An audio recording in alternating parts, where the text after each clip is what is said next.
So for those that are coming in, it's Tuesday. We're having our health and wellness discussion.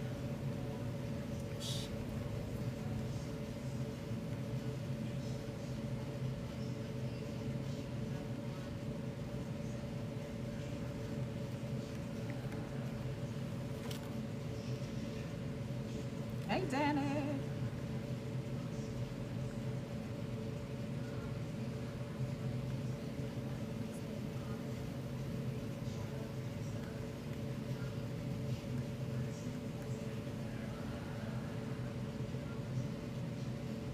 Hey, Ashley.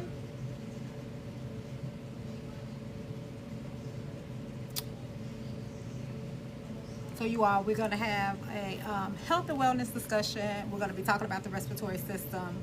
Hey, Torsha. Um, Waiting on Herb Gotti, waiting on Dr. Renata. Um, but we'll discuss health and wellness as it is associated with, of course, our respiratory system. Why do we pick the respiratory system? Is because we know summer is leaving us, and you know, it's that time of the year where we start to, where we need to start to think about boosting up our immune system. Um,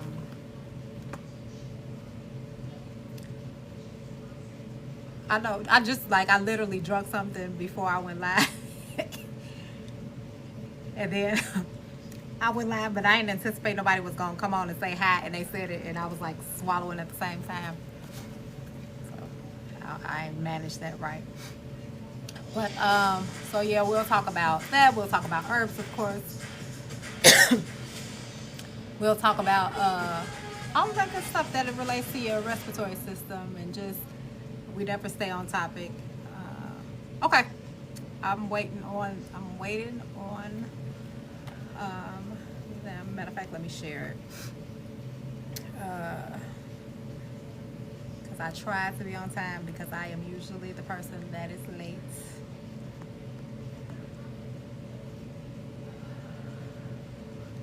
So I tried my best to make sure that I'm on time.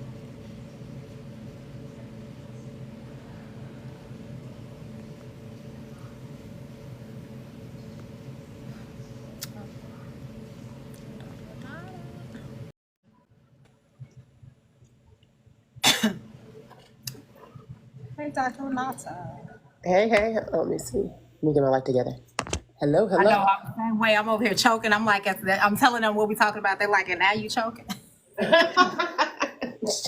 You can't be choking when we talk about Right? that. I'm like, wait, trying to get myself together. Oh, let me get my water bottle.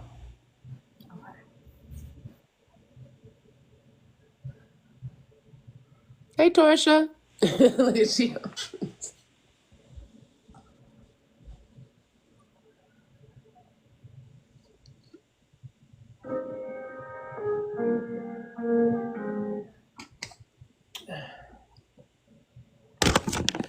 How's Oh, everybody's day been so far? Please feel free to share out the live, share out to somebody, especially if they got respiratory issues. This may be the live for them, so they can I think I just shared it. Let me share it again. get themselves in order. Let me see. Let me see. I told Especially my at people about it last night, but I'll share it. They come in. Let me see. Let me see. yeah, get yourself in order. Get ahead of the respiratory craziness that's going around. It's the fall, the winter. People see. I'm in Texas. The weather doesn't change much here. It just stay hot until probably about January.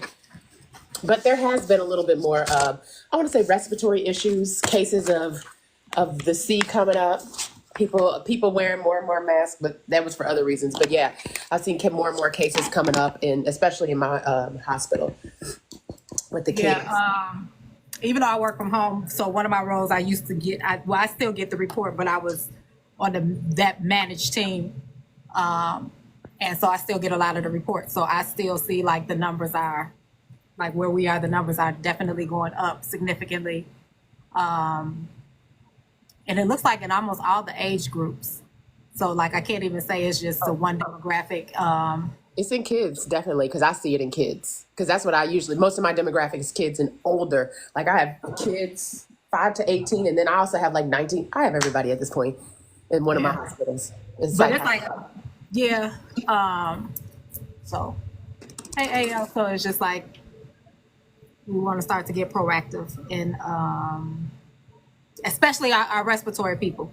yeah. You know you got asthma, you know you got bronchitis, you know you got any of those things that are associated with your respiratory system. You want to start to work to prevent that, because flu is even coming up, and this is coming up strong, and that's what sneaks up on people because they think about the other one that came in 2020.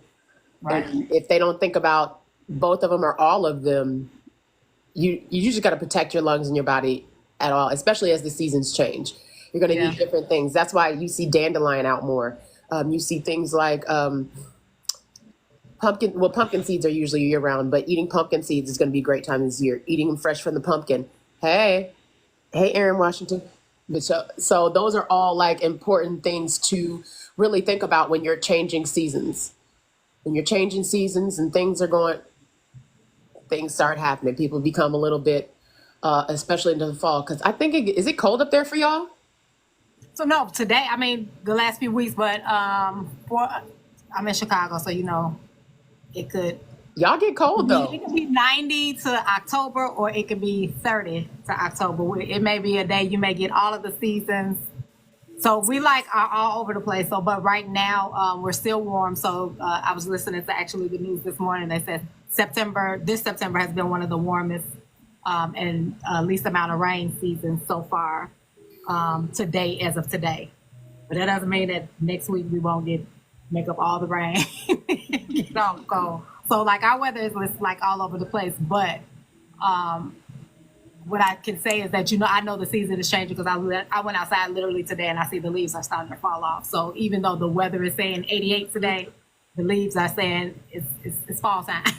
So it's time to, you know, prepare yourself. And so some of the things that I do, and I do not have any respiratory system issues. I always do a detox out of summer into the next season. Because I know I did what I was supposed to do over the summer. I enjoyed the summer. I won't lie to myself. And so now I got to get all that gook out, reset, and then I really, really get diligent about all of the stuff that boosts my immune system that I use on a regular basis. So that's one of the things that I have always done as we change out of seasons. When we get ready to go into winter for us, I get really intense on my detox and then really, really boost my herbs. I don't have to do it as much because I don't work around so many people, but I was really, really diligent when I worked around a lot of people, and especially during that time a few years ago. And it's just something that stuck with me, and I can rarely count the last time I've had a cold or even, you know, anything but we're just chit chatting. So you guys, we're talking about the respiratory system. We're talking about, we probably go all over the place once we get actually going. But if you got any questions, if you're a person that has any respiratory issues, we want to stray away from the C word. And if you want to have it in your conversation, just got to be a little careful about it. We don't want to flag the live. But that will be part of the conversation as well because it falls in the realm of respiratory. So for those that don't know, up top is Dr. Renata and Mr. Herb Gotti, the herb genius. And if they want to take a minute and introduce themselves, go ahead. I'll shut up for a moment. And I got to figure out how to mute because I ain't usually live. I usually don't mute on my live. I'll say that. So I gotta Press the 3 buttons, and then a thing will come up, okay. and it'll say mute your mic, and then that'll stay up. Did it work? Okay, I'm Dr. Renata, Holistic PharmD. I've worked in just about, how would I say, in a full spectrum of fields. So I work in psych right now, but I also do one-on-ones, and I've also worked in long-term care, hospice, you name it, I've been in it. So that's basically what I do. And I look at health from a holistic perspective. I look at your meds, and I look at herbs, and I look at everything, especially your diet That's just the most important thing to me. And so that's the spectrum I take it from. See, I'm getting used to pressing these buttons too, so it's all good. All right, so my name's Jay. I'm a clinical herbalist and holistic health coach. I go by the name of Herb Gotti. Long story how I got that tag, but it's sticking now. So basically, I have a history in Western medicine. I started off in pharmaceuticals as well as doing some EMS for a decade and a half. And I transitioned away from Western medicine, moved into state law enforcement until I started having my own journey where I started to get sick and I had to do some self-healing. I was hypertensive, high cholesterol, diabetic, low testosterone, collapsed veins in my left leg. I was supposed to get surgery on both of my knees. I was overweight, poor digestion, short-tempered, but I thought that was part of being a cop, so I didn't complain too much about it.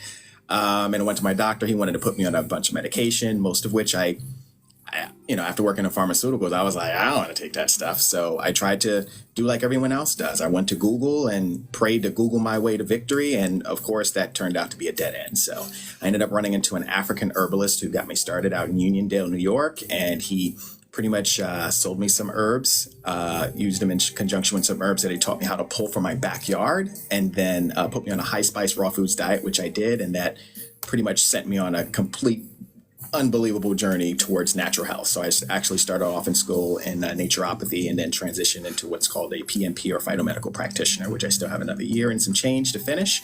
And I basically use all types of peripheral systems to help with natural health approaches, including my specialty, which would be phytochemistry. So, and then I also study extensively environmental toxicity because that plays a huge factor, especially for us here in the US, as far as how some of the environmental conditions and toxicity can contribute to a lot of the imbalances that we may or may not be experiencing. So we're just all ginormous, big, huge walking petri dishes, where no one really has the one true answer for us. It's always multi-layered and multifaceted, or what we would like to call holistic. Because if the problems are coming from all different areas, then the solutions that we're looking for are also coming from multiple areas as well. And so that's me in a nutshell.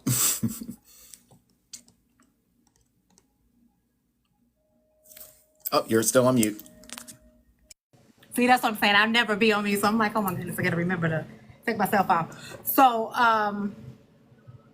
like I kind of gave a little disclaimer before you guys got on that we kind of go all over the place when we talk because one thing leads you to another. But specifically, we wanted to just go dig deep, not dig too deep, but dig into the respiratory system, things that some of us can do from the holistic side as well as the Western side of things, even talk about even the emotional side of things, because we know our emotions play a role in almost everything that goes on with us, and it could also be one of the things that may be suppressing your respiratory system as well. So if we can just kind of target a little bit of those areas and give people some suggestions on what they should do. As always, y'all know my disclaimer is whatever we're talking about, we're just having a conversation amongst ourselves. Do your own research, talk to all of your practitioners, all of your doctors, all of your people that are in association with you. But the most important thing is to always do your own research. Do not take what we're saying as gold if you're not willing to do the research or willing to connect with people on a much more intimate basis so that you can really get a one-on-one, because what we talk about a lot of times is a big, broad overview, and you may have so many moving parts that are associated with you that you need to look into before you start anything, any of the meds, any of the herbs, anything that, just tap in before you just say, oh, I'm just going to go out and buy all of these things because I heard them mention it on live. So now that that's out the way, what are you all's thoughts about as the weather change? What are some practices that you all do as the weather changes? And I know Renata was saying, like, just because Texas is a little warm all the time, I know we're up a little bit when we get all the different weather changes. So what is something that you do on a regular basis or as the weather changes and just to protect your respiratory system, for one? Okay, so there are, I always like to look at the seasons as kind of like markers for us. They're letting us know that our body has to transition to adjust to an upcoming new environment. So in some cases, in holistic health, we sometimes look at seasonal shift as well as a person exhibiting signs of illness as a form of detoxification. So when we shift, your body's going to detox whether you like it or you don't. And that's when we start to have the hay fever, the seasonal allergies, the influenza and the colds and the flus and all the things that tend to show up when that season begins to shift.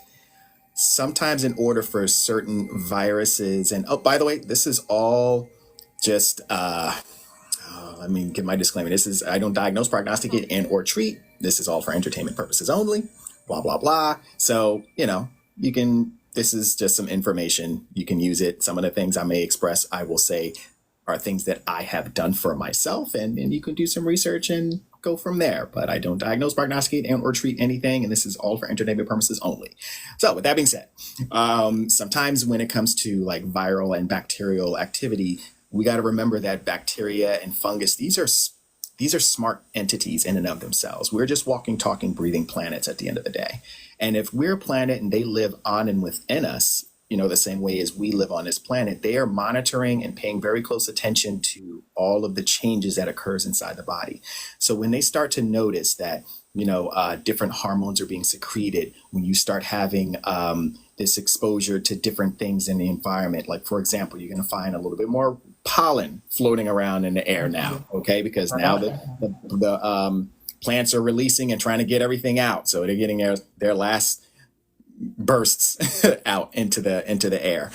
These bacteria, these fungus, these pathogens, they're going to notice the change, and they're going to either identify that your body's in a stressful state. And when it notices that, they're going to make a decision whether or not they should mutate and express themselves, or they should utilize, in some cases, they'll utilize the toxins that you're exposed to as a system to activate themselves. Okay. So as your cells start to release these toxins, viruses, which are neither dead nor alive, I don't know how best to describe them. I guess it's like a computer chip. They're always in your system. They're always there. They're never not there. And what will happen is they will find some of these toxins and use them to activate themselves. I always like to compare viruses like the Borg from Star Trek. It's like they're neither dead nor alive, but they use bits and pieces of some of our own biological material in order to work and multiply and continue to do what it's doing. I always like to use that comparison to kind of describe how they function. So as we go through these changes, sometimes we will be experiencing those upper respiratory or even exasperation of like pre-existing conditions during the seasonal shifts, especially as we start to approach the colder months. And nature will start to tell us a lot of different things as we're sliding into that era, which I'll probably talk a little bit about later. But some of the things that I like to do is I like to reduce my intake of inflammatory foods, okay? Because if my immune system and lymphatic system and nervous system are kind of all working together in order to protect me, then the last thing I want to do is introduce a lot of inflammatory foods. And that's very, very hard. That's where we're fighting against ourselves, because sometimes the human body is recognizing that colder months are on their way. So the first thing we want to do is pack on calories and start to store energy, right? But then we end up storing the wrong energy. And then that's when we start feeding the wrong parts of the body or the pathogens that live within us that want to activate and cause, the expressions that we're not looking for. So I do lower my inflammatory foods. Doesn't mean I'm going to quit everything and I just go completely vegan, but I may still consume, depending upon the time period. Like now full moon out, it's mutton chop time. So I'm found me a nice mutton chop. I'm going to have some mutton. But I'm going to have zero bread, zero starch, all kale, all asparagus, all vegetables, and I'm going to have a huge mango just before I consume it. So that would be an example of how I would consume my meals, is to reduce my inflammatory foods, such as, your breads, your pastas, your rice, Especially anything with gluten, soy, all of those things, all of the foods that have a higher amount of omega-6s. Okay, so as much as we like the non-dairy milks, sometimes we go a little too hard on them because we're having the non-dairy milk creamer, then you have the non-dairy milk in your granola, and then you turn around and you have a half a pint or a quart of the non-dairy cashew milk ice cream, Oatly ice cream. All of these are omega-6s, and they will throw off that omega-6 omega-3 ratio, which can lead to, increased amount of inflammation. And then there's other things, but I'm going to share the floor. So go ahead. Who's next? You said most of it. I mean, what is there for anybody else to say? No, that's good. You're all good. Also, something I think also around this time is, like you said, emotions. A lot of people don't, and people think it's the weather, but there's a lot more things that have to do with your emotions and things going on in the weather.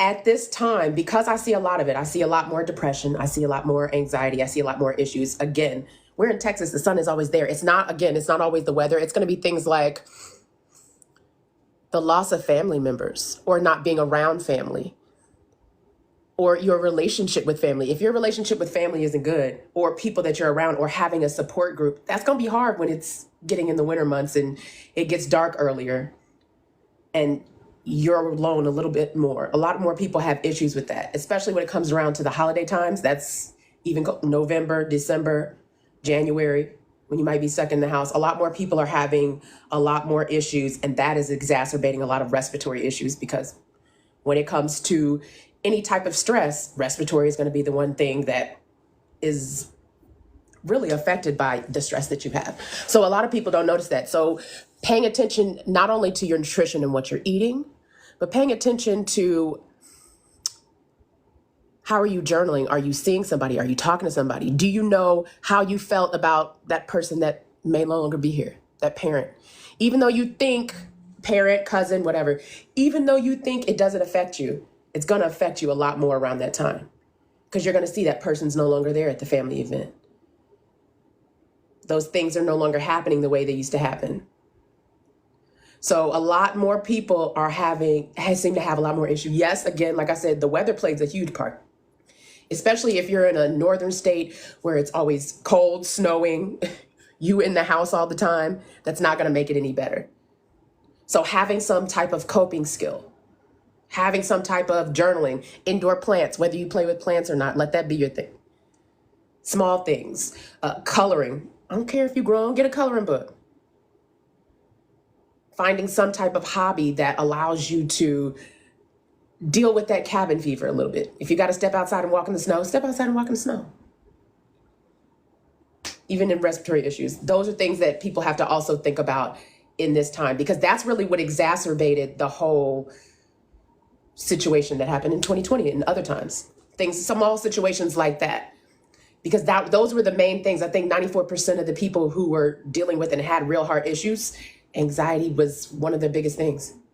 That was one of the biggest things that they had to deal with, and how they had to deal with it. And that was putting a lot of people in the hospital. I guess I don't know what words I can or cannot say. So I say some words slow. I think if we just stay away from the C word, I think everything else talking around it probably is okay. Okay. Yeah.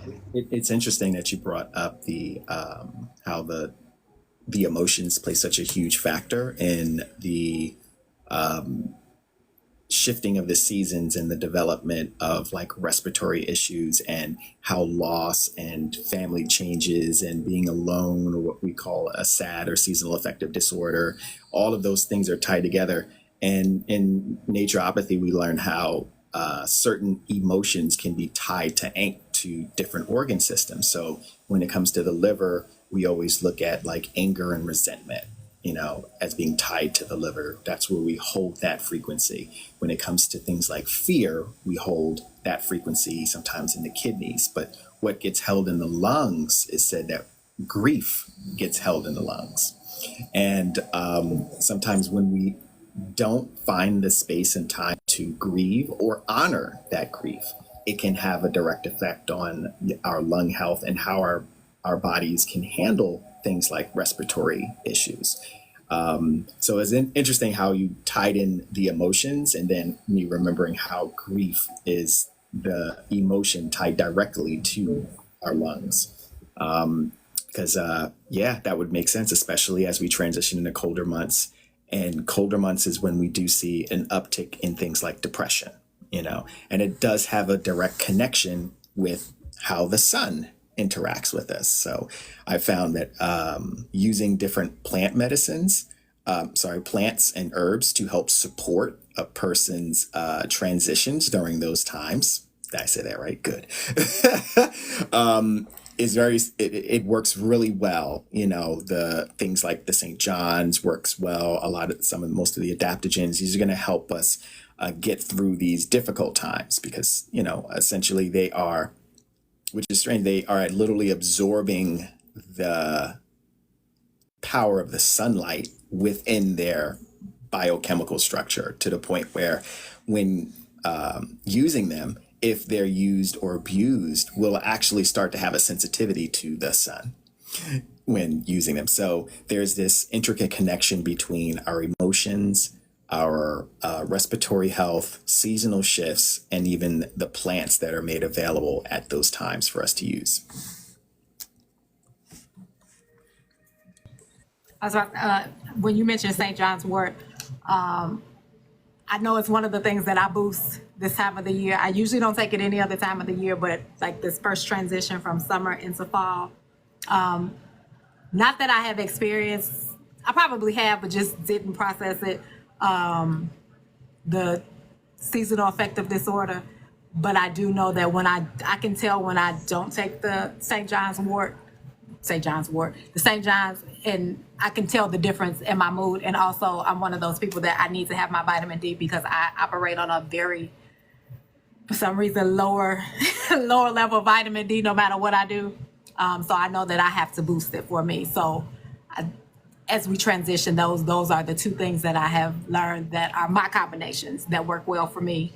And I would recommend anybody to make sure that they get their vitamin D levels, especially us Northerners, because it also will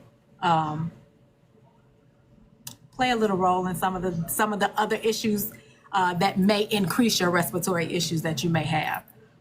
So consider that. Try to get to your doctor before you get into the heart of the fall and winter seasons.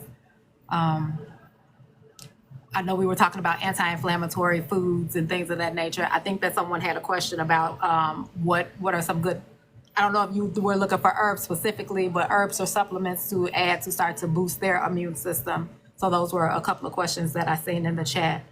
And I did just want to just kind of briefly just talk about what is the respiratory system, because I think people don't really understand, like, it's not just your lungs. And so just kind of identifying the parts, you got to remember that your mouth is part of the respiratory system. Your nose is part of the respiratory system. So every place that you breathe in is all associated with our respiratory system, down to your lungs and the little bitty grape sacs that are down there. All of those parts are all of the parts that are associated. So if you have an issue with any of those parts, this time of the year could exacerbate it, because I think that people don't think about, like, my sinuses could affect my respiratory system, and I've had my sinuses just giving me trouble all year. It's gonna boost. As Herb just mentioned, we're gonna have that last little break of the pollen in the air. So start to think about those things, start to look for those things, start to, get those products in you that that will help you so that you don't flare up, something larger like an asthma attack, or your bronchioles are swollen and, you're trying to fight against it. Try to work ahead of the game instead of after, because it's much harder once you get all inflamed and, you're working against all the inflammation that you build once you go into an attack. Start to be strategic and work ahead of the game, because we know kind of like what's going to happen.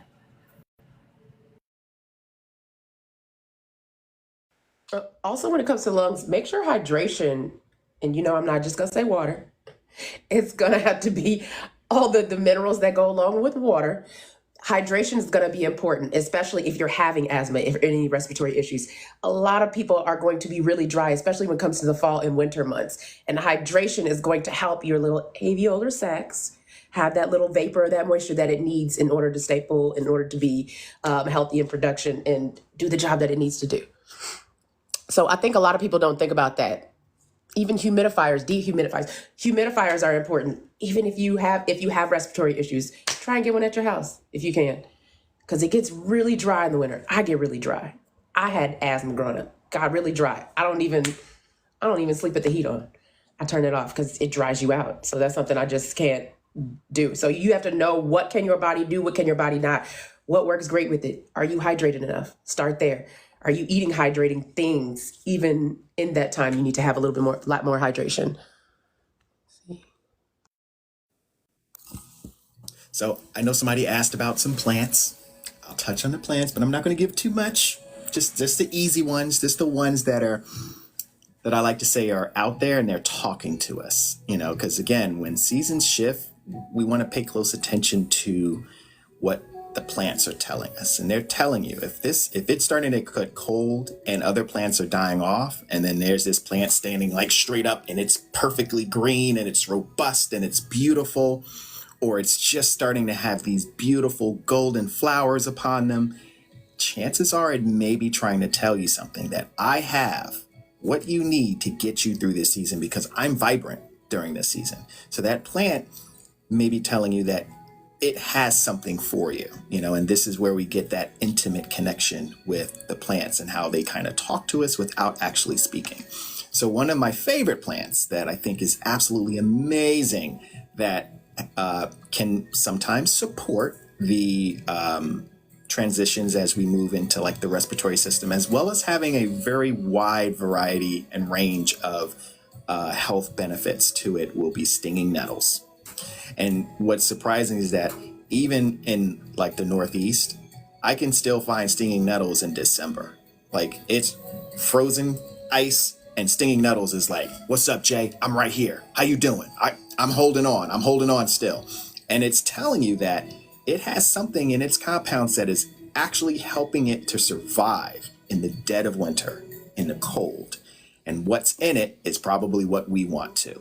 Okay. It's a very, very diverse plant. And there's a ton of studies. One that I always like to cite from 2016 about certain types of cells going into apoptosis, but we won't get into great detail about that. You could just go to any of the places and look it up.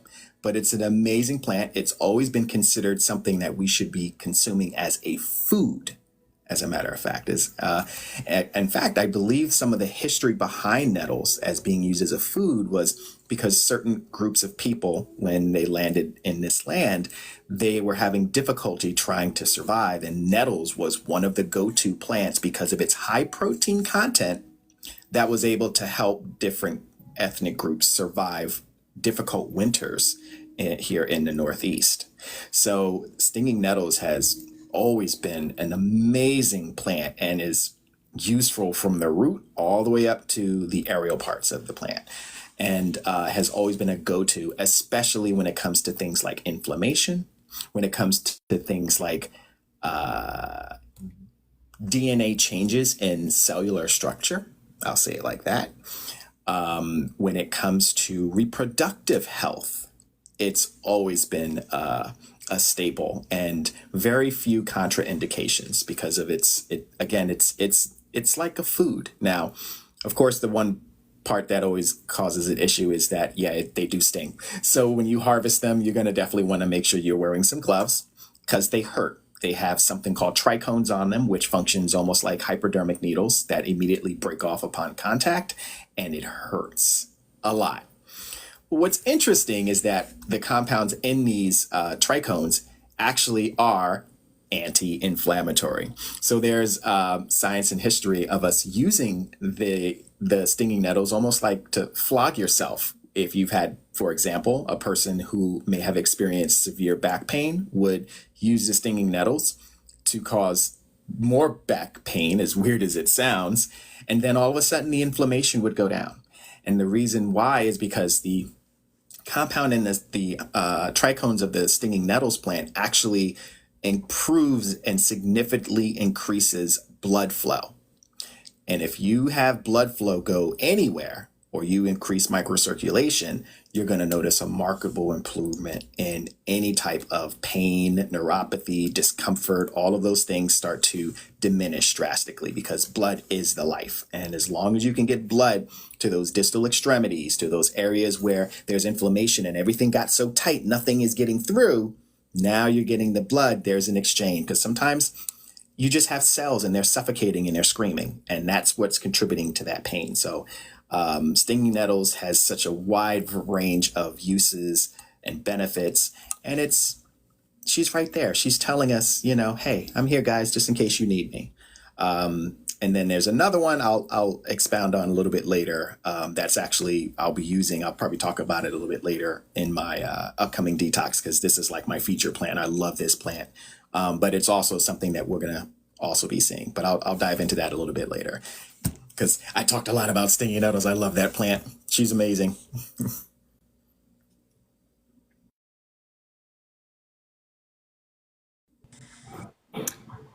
Could you describe to people, because you are Herb is a forager, so a forager is somebody who actually goes out and is picking up the plants that we see outside of it's very prickly, it will sting you. What else would a person that decides that if maybe I'm somewhere where it grows and I'm looking to see, what else would you define as a descriptor for somebody that's looking for the plant if they wanted to forage on their own?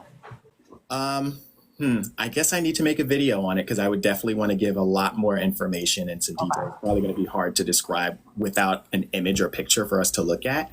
But basically, it's going to have almost like a diamond-shaped leaf they're going to be two sets of leaves that are parallel for one another, and they're just going to continuously branch out. It can grow as high as almost like 4 feet in its height. They usually like to grow in patches. They do like dense soil or compacted soil. The trichomes are the tiny little hairs. They're going to look like hairs, but it's trichomes, because if you go to grab it, you're going to know stinging nettles. Okay. That's part of its like defense mechanism. Okay. So a lot of times when plants have a defense mechanism, usually they're protecting something that's good that we want to get a hold of. So if you ever try to harvest blackberries or raspberries, there's thorns everywhere. Roses, beautiful. Rose hips, fantastic health benefits. Thorns, it's going to cut you. It's drawing blood. It wants something in return. Okay. So, but stinging nettles are, also, I do notice them. They do sometimes like to grow alongside where there's water nearby, and it will grow all the way into the wintertime. So one of the things that I've noticed is it becomes easier to notice it because a lot of the other plant foliage has pretty much gone away. And it's going to be one of the ones next to pine trees, that's still green, still lush, still showing its strength in the dead of winter. Dr. Renata. Dr. Renata has a list of brands for different herbs that. Is she looking for that, or Torsia knows about me? I thought you were talking about the other lady, Miss Benita, because she can't seem to find my other list. But Torsia knows I have a list of those herbs. She can check out my list. If she wants to check out my list. Okay. Look at those. I see someone asking about stinging nettles, like a brand. So if I'm, which is rare, but if I say I need such a significant abundance of stinging nettles where I'm making a metric ton of like tincture or whatever I'm using for that particular compound, sometimes I do outsource. So I generally like to outsource from either like Mountain Rose, okay, which you can order by the pound. Mountain Rose, I like their soil for the most part. It's Canadian. You're going to spend more, but it's generally organic. There are some other ones like Herbco or Herbs of Mexico that people like to outsource. But for me, sometimes certain plants, it depends on the company. But in any event, because stinging nettles is just such a common plant, like I can't think of a place where it really doesn't want to grow. It's like dandelion. They're like everywhere. You can choose any of these places to order, a quarter or half a pound of it, and simply start off with a tea, and if you're going to use it where you are, always start off with very, very little to see how you respond. And from there, I've actually used stinging nettles, the dried version of it. When I dry it, it goes in my broth. And it's a great seasoning to add like a robust flavor for like my vegetable broth. And then I get all the rest of the benefits of drinking it as a quote unquote tea on top of the cayenne pepper, which is going to make it even stronger, more effective, because now I'm getting all these blood vessels open, wide open, so that the stinging nettles can go in and do its job. But you can even find stinging nettles tea and tea bags I've seen in the supermarkets, but not my favorite or number one choice. I think the dosing in tea bags can be a little light for it to work. Generally, most of the tea bags, you need like 2 to 3 tea bags and about 6 ounces of water for it to have a therapeutic effect. But any of those options. And then, of course, there's people who can utilize capsules. There's capsules where you can just consume it by the capsule as well. Any of those, whichever would work best for you. So I know Dr. Renata mentioned people getting potentially dehumidifiers or humidifiers in their home, or maybe putting it on your house system so you can kind of have it all year round. I also, because we keep our windows open a lot, we do a very good closing of the windows, doing a good cleaning, and then doing a pulling out all the impurities in the air. So we have a depurifier or whatever it's called to pull out all of the things in the house, and then we start to utilize our humidifier much more, because I was someone who frequently in the winter times before I started to get consistent on that would have nosebleeds because I was extremely dried out. And ever since I started doing that, it seems like it works. So we just do a deep clean because we like to kind of have the windows open in the summertime, and it just pulls everything in. And so you got to get all of that out, because if you just close up the windows and keep it circulating in the air, you're just going to keep a kind of the old stuff that's in. So consider that as well. I just say to get on top of preparing your body, and just don't wait. Don't wait. Start now. We're talking about it. We wanted to kind of get ahead of it, because you'll look up and it'll be November, and if you haven't started, you're behind the game. And I don't know if you watch the news or what's going on in your communities. I know that you may see a lot of these viruses go on the rise, because it's just that time of the year. So boost up your body so you won't be one of those people in the numbers that we see.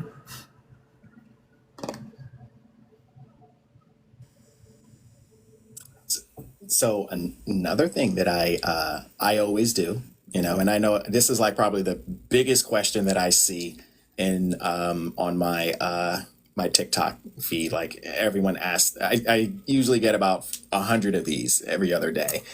What do you do to detox, Jay? I wish I could give everyone a good description, but that's actually what I do. And in the detoxes, I give about 3 2-hour lectures when people want to watch, or if they just to explain the process, what we're doing, while we're doing it.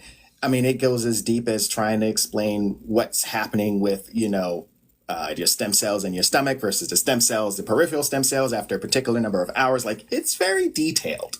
So as I had mentioned earlier, detoxification during this time, our bodies is going to do it whether you like it or not. And detoxing, when I give a list of the symptoms that a person can experience when we're going through a detox, that list sounds like everything a person experiences when they have the cold, when they have the flu, or when they have stomach issues, or when they have a skin issue.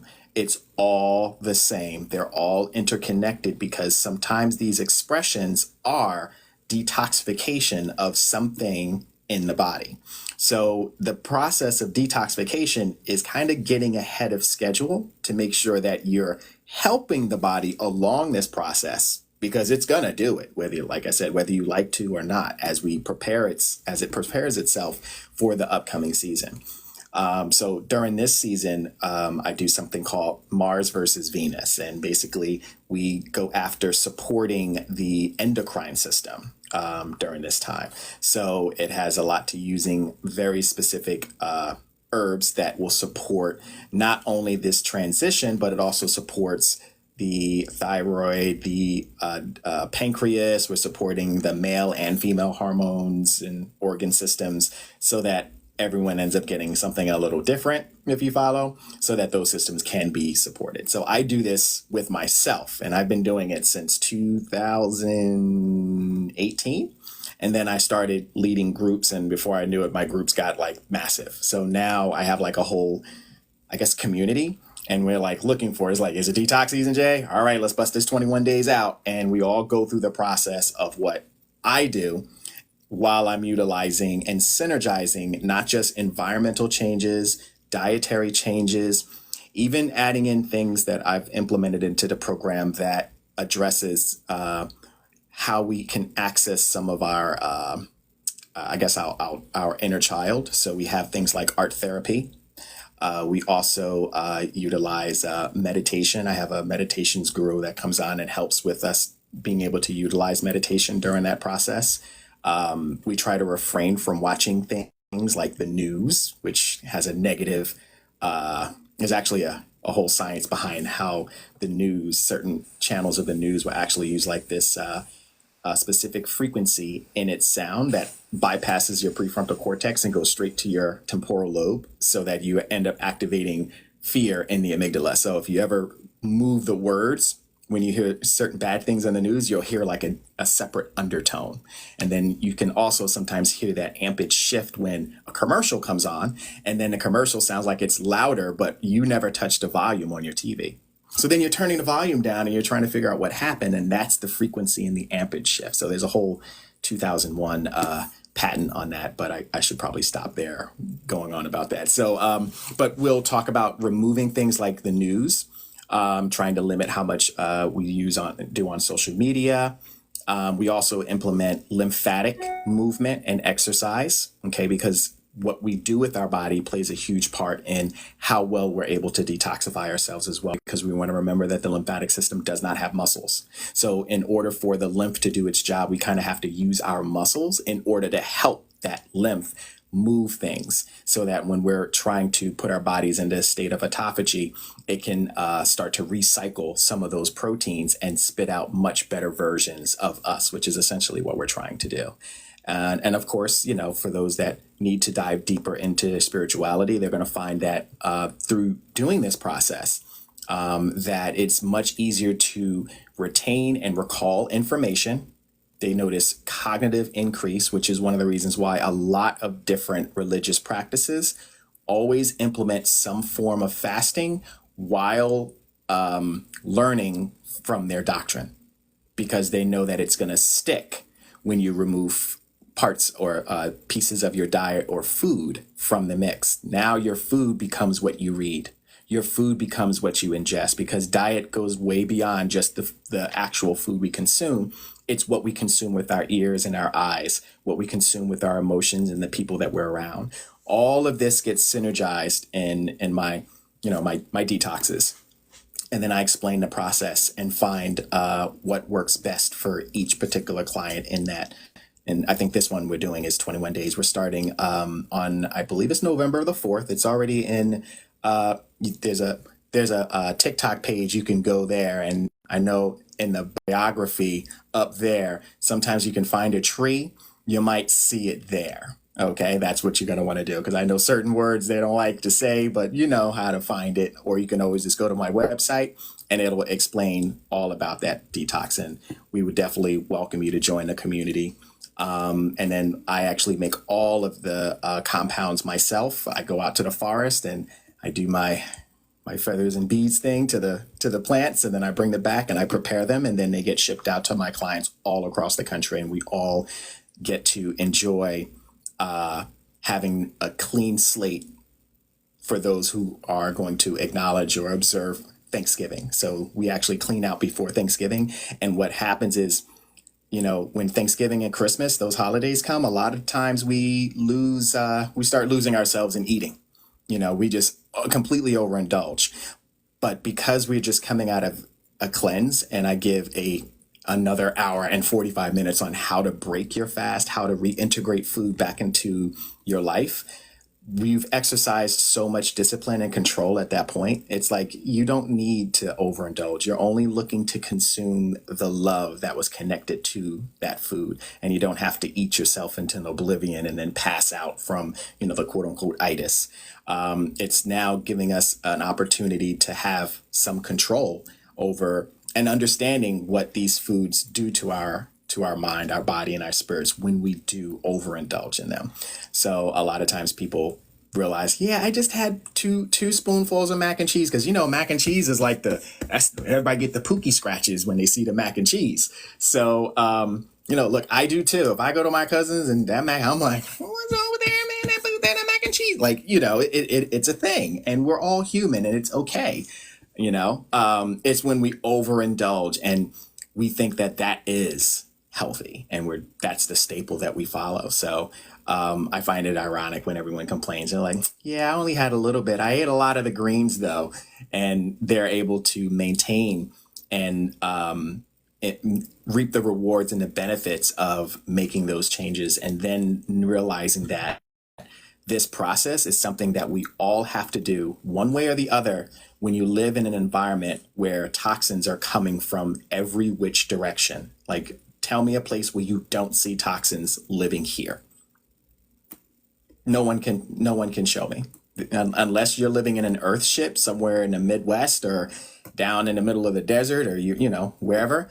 Show me a place where there's no toxins. It's even there in the Midwest. And they got it there too. It's spraying hard in the Midwest. It's spraying hard. Listen, Spraying hard. They're having every I'm 6 months they got to go to the doctor. Lung issues, especially because they're spraying so hard and they're spraying those pesticides. They getting it worse. Mm-hmm. They the farmers that's I have to getting say, it real I'm bad. here. We still got a lot of places just here locally. We have a lot of old factories that they're now saying are polluting a lot of the neighborhoods, and they're trying to figure out what to do with them. They're But probably near the black neighborhoods too. A lot of them. Some of them may. I think initially they weren't our neighborhoods, but they are now. So it seems like maybe the process is slower. If we're not gonna get into the Chicago history, but yeah. So I think some of our neighborhoods are like switching who's there. But I think at the time they were more of the factory family neighborhoods where you could just walk easily to work. But they have transitioned since factories have closed. Yeah, you can't go anywhere. So maybe one of the reasons why it's much slower to get them condemned and taken down. There's mines all up and through there. You can't go anywhere. I'm sorry, you can't go anywhere. You're not. You're gonna get a spray or some kind of toxin everywhere. Yeah, from your food, it's from our food, everything that they're spraying. I mean, we don't, they've taken all the female trees are gone, and They spray in the sky to protect you. they spraying. I can see there's a forest preserve from me. I can literally look out my window and see it, and you can tell that they're spraying more and more stuff from just when I moved here, and I've been here 12 years, and it's just looking much more dense. It used to be so full and so luscious when the summertime would come. And each year, I just feel like it's getting more and more dense, where I can literally see straight through it sometimes. And I know this time of the year, it looks, everything kind of shrivels down a little bit. But even in the summertime, I feel like the fullness that I was used to seeing maybe 10 years ago, I don't see. Dr. Renata, you had mentioned asthma. Did you say you had asthma at one Yeah, point? I had asthma as a kid. I still do. I just don't have too many issues at this moment with asthma. But yeah, that was probably where it all started. With asthma, I can't lie. That's usually where it starts a lot of time. Yeah. Have you ever noticed any connections between, maybe not necessarily yourself, but with your practice with clients in regards to asthma medications, and fungal overgrowth? Oh, that's most definitely going to happen. Especially with the inhalers the fungal overgrowth, yes, but also the inhalers that they're using, and the way they don't really teach people to clean it. Plus, it's too much People are overusing inhalers because it is not the respiratory function is never really controlled, and they never teach people how to really control it because there are ways to control it even without any meds. Certain breathing techniques, sometimes the way you sleep, what you're eating and what you're intaking. If you're intaking some of the wrong foods, of course you're going to get mucus. Of course you're going to have a whole bunch of mucus, and it's going to stay in that, and it's going to stay in that area. A lot of times there's not enough information that they're doing. They're just here, take your inhaler. Oh, you need you need a what's it called? An exchanger? I was like, take it. That's all you need. We're good. There's no more education. There's no more information. There's no more making sure that they're having enough vitamin A, D, C, E, making sure that they're up on their vitamins and minerals, making sure their magnesium is good, selenium is good, even showing them the diet that'll be helpful in probably reducing half the asthma that's going on around here, especially with the pollen in the air. A lot of people probably need a little bit, like I said, a little bit more zinc. A lot of people are probably very low on zinc, very low. And that was even shown in when the respiratory thing came up. And zinc will fight off infection within 3 days. If you get it within 3 days of when it started, it'll only be 3 more days until basically it's gone. And a lot of people, I think, aren't using that. Even if you put it, even just taking, I think there's some drops that they have, even just drops in the mouth starts to work on that infection, just automatic. And I think people miss a lot of that. And a lot of people I'm not going to say miss a lot of that. They're not informed on a lot of that. They're not informed on a lot of things. Nuts are important. Beans are important. Eating all those foods are going to be having the right diet is going to be important for your lung health, just like anything else. But they don't talk enough about that. And they're going to have a whole lot more fungal issues, thrush, because of that. And now I inform people, but I don't really see it. For some reason, I don't really see a lot of people that have asthma so much. They have other things, but they don't always have asthma when it comes to me. But I have seen it because the children I deal with, they have it, and some of the older adults. But a lot of them have COPD from smoking. I was just about to say the older adults, because you guys know part of my role is community health. And I have like 4 of my clients that they keep getting issues with their tongue or this, that. And once you review their meds, you're like, okay. And so since I've taught them, you can't just puff this like and never do anything. So they did know to rinse their mouth. Of course, they don't read the instructions that come with the medications. I wouldn't either. They've been taking it for years. Excuse my language. Right, they've been taking it for years, and nobody just told them. They just know I feel short of breath. I take my puff, or I take it once or twice in the morning, not knowing it's a steroid. I need to rinse and do all of these things, and so now they've been like, oh, okay, I'm not having so many issues with it. But the biggest thing is education. They don't have anybody to really. The people that I see don't really have anybody to really do the education. And of course, you go to the pharmacies, pick it up and go. It's not like they can set a time to sit with the pharmacist. They don't have anybody else. They kind of can at CVS, but people be like, I already know. I've been had this med. Click, I'm out. So like they ask them on a thing and they'll be like, click, I'm out. And a lot of people aren't knowing what to do or what to eat, nor do they want to eat those certain things. Too much sugar is going to put a lot of that. Too much of the dairy products, mucus in your lungs. Right. And not only that, like you had mentioned, as a steroid, corticosteroid, right? Yeah. As a corticosteroid, corticosteroids have been found to stimulate the reproduction of fungus and mold in the body. Yes. And it kind of just gives the jitters. It's like a quick high, and they all start to do their thing in the body. And you have this moment of reprieve, and then all of a sudden they come back, and it just creates this vicious cycle that eventually can turn into cravings for sugars and sweets, cookies, cakes, candy, pasta, rice, bread, starch. And when you don't have these things, you start to have the response that may be asthmatic. And then as the cycle continues, you start noticing that you have to have these foods. You can't eat a meal without a big bowl of rice or a slice of bread. Okay. And they kind of create this like codependency by controlling you and making you do what they want you to do, because that's part of what they use in order to eat and to survive in the system. So there's this intricate connection with some people who have asthma or experience asthma or asthma-like symptoms, and fungus or mold, specifically candida, that can bacterially translocate into different areas of the body or wherever there's damaged tissue for it to repair. And in that process, once they get there, they start using that steroid as a fuel source, so to speak, to enhance its reproduction. So they ended up saying, according to the study, that they found that up to 70% of people who experience asthma, to some degree, that asthma was in part caused by some type of fungus that was possibly translocated into the lung area. And I've experienced having clients who would go through detox programs, specifically if I did a parasitical program that had to kind of put candida in like a stasis, because candida can be hard. It's not the easiest thing to get rid of. That could be a 6-month job easily, to get it under control, depending on how prolific they are. But they'll notice that I haven't used my pump, Jay, in actually 2 months. What's going on with that? And they're trying to figure out what's happening because they were so used to needing it. And then they realized that there was this intricate connection between the two.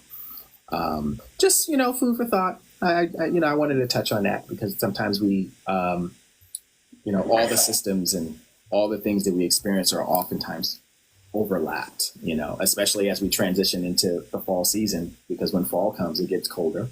We want more comforting foods, like that mac and cheese. I'm probably look for that mac and cheese. Man, Pookie, yeah, with that mac and cheese. So we look for more comforting foods, and those comforting foods are the foods that different fungus and bacteria also like. They love that stuff. They want you to eat it. They're telling me, yo, Jay, go get the mac and cheese, man. Go get one more spoonful. Go on back in there and just dip your face. Just get the mac and cheese. You can leave everything else behind. It's okay, Jay. Go get it. So they're talking to you, because this is what they're going to take advantage of. And then we have that inflammatory response that we don't like. So it affects the gut, then it affects our breathing, and then we don't feel as good the next day. Or in some cases, it can have a delayed effect. It doesn't always happen the same day.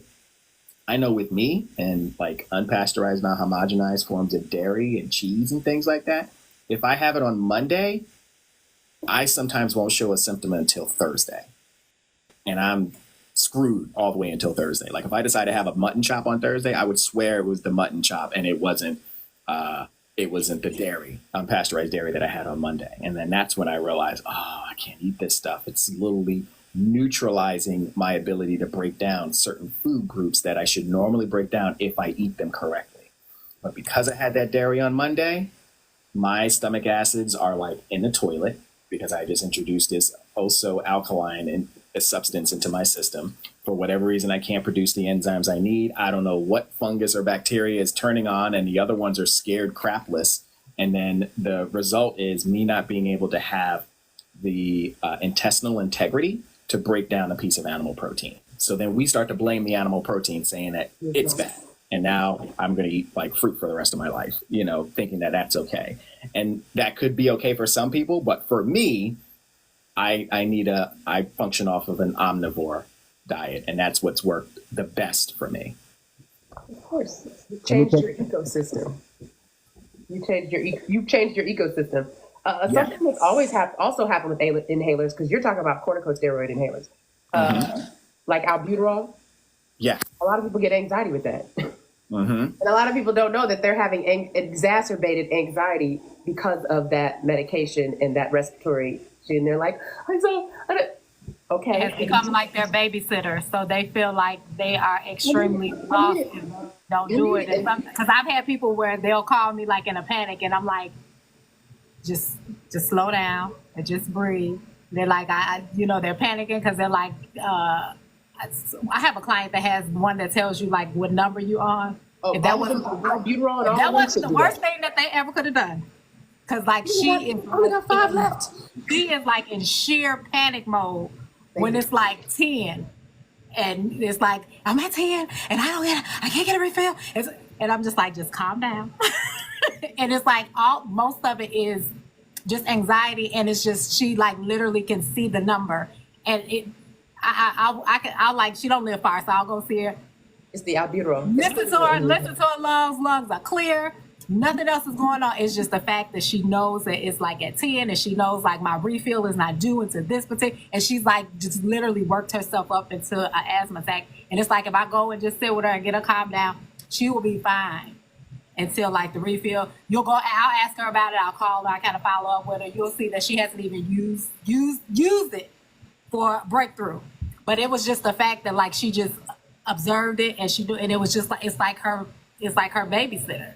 It's like, her security blanket. I mean, It's an addiction in a way that they fed people. Oh, you need this for rescue, and so people what albuterol does is going to exacerbate or bring up anxiety, which a lot of people don't know.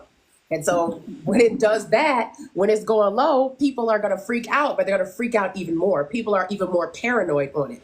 People are even more worried on it. Their anxiety is going to be heightened. Don't have anxiety already. It's already heightening it even more because you have gotten on this albuterol. And most of the time, people who have they have a corticosteroid, so they have a long acting, and then they have albuterol on the side. So they got both. And they're tripped out over both because of that. Go ahead. Doctor, thank you for we're friends on here. Shout out to everybody. I love when it's some real conversations. I run a podcast. I got a sex therapist on my podcast, September 21st. She has a master's degree.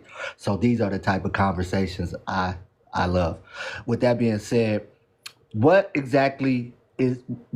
in albuterol? So me and my wife, I'm a workout guy. She's a food person. So she makes sure that the food is right in the house, and I'm a workout guy. So what is that food in? What is that particular thing y'all just said in that brings the anxiety? Like is it in food? Like what? it's in you. The anxiety comes from you. The medication has a component, but another component sometimes is the person. So when you have ProAir and you have basically albuterol and certain types of inhalers. Oh, okay. That inhaler, it's basically acting like, so when somebody has anxiety, a lot of times they like to give beta blockers. So albuterol can act like that. But if you're giving too much of it, it can do the opposite effect and you can get more anxiety. And what a lot of people do is get that flutter and they get anxiety a lot of times when they're taking it and then they're taking so much, because albuterol is that rescue inhaler that they give. So a lot of people end up having that and then they're like anxious about so much more and they're so hyped up because it's going to hype you up. That's what it's going to do. It's going to hype up that nervous system and that's where people are like, they start getting more and more anxious about stuff. That has nothing to do with being. It has nothing to do with food. Now, Herb, I have a question for you, brother. What healthy foods would you suggest for weight gaining? Because when I eat everything. When I'm trying to weight gain, I'm eating all the foods you said we shouldn't eat. The mac and cheese. When I'm trying to weight gain, I'm eating all that. Weight gain can be a little complex. So, and the reason why is, so I've had or have clients that are, they're looking to build muscle mass and bone density and strength for professional sports. So they're, utilizing the community of natural health as well as Western medicine to kind of get this conglomerate to get them the results that they're looking for. But what I will say this is before I even get into some of the food choices, that you would use for building muscle, obviously we know about proteins and things like that. I'm not the biggest fan of utilizing a lot of the plant-based proteins, such as the Vega Sports or the soybean proteins. I'm not even the biggest fan of like a lot of the whey proteins either. What I found that has worked very well in helping people to have the highest possible absorption rate from the amino acid spectrum that a protein would have is by combining either if you can get your hands on like a real egg, or you outsource and start using different things like quail eggs, and that lipid and choline in that egg combined with something like a beef or a non-porcine form of gelatin will give you almost what we call a 99.6% absorption rate of the protein, allegedly, I make no claims to anything. I might have read this in a comic book if you follow me. So with that being said, the what I've noticed that has worked well for people, especially when they're trying to build hair, skin, nails, muscle, connective tissue. You're going to be looking for very specific amino acid chains. You're looking for your methionine. You're looking for that taurine, taurus, the bull, the strength, right? That's what we're looking for. And people have ran to, the animal protein for that, a piece of steak or a piece of chicken, right? These are our normal sources. And I found that these are, in my opinion, are in some cases, especially chicken, a crude source of protein, and it may cost you more than you get in the long run.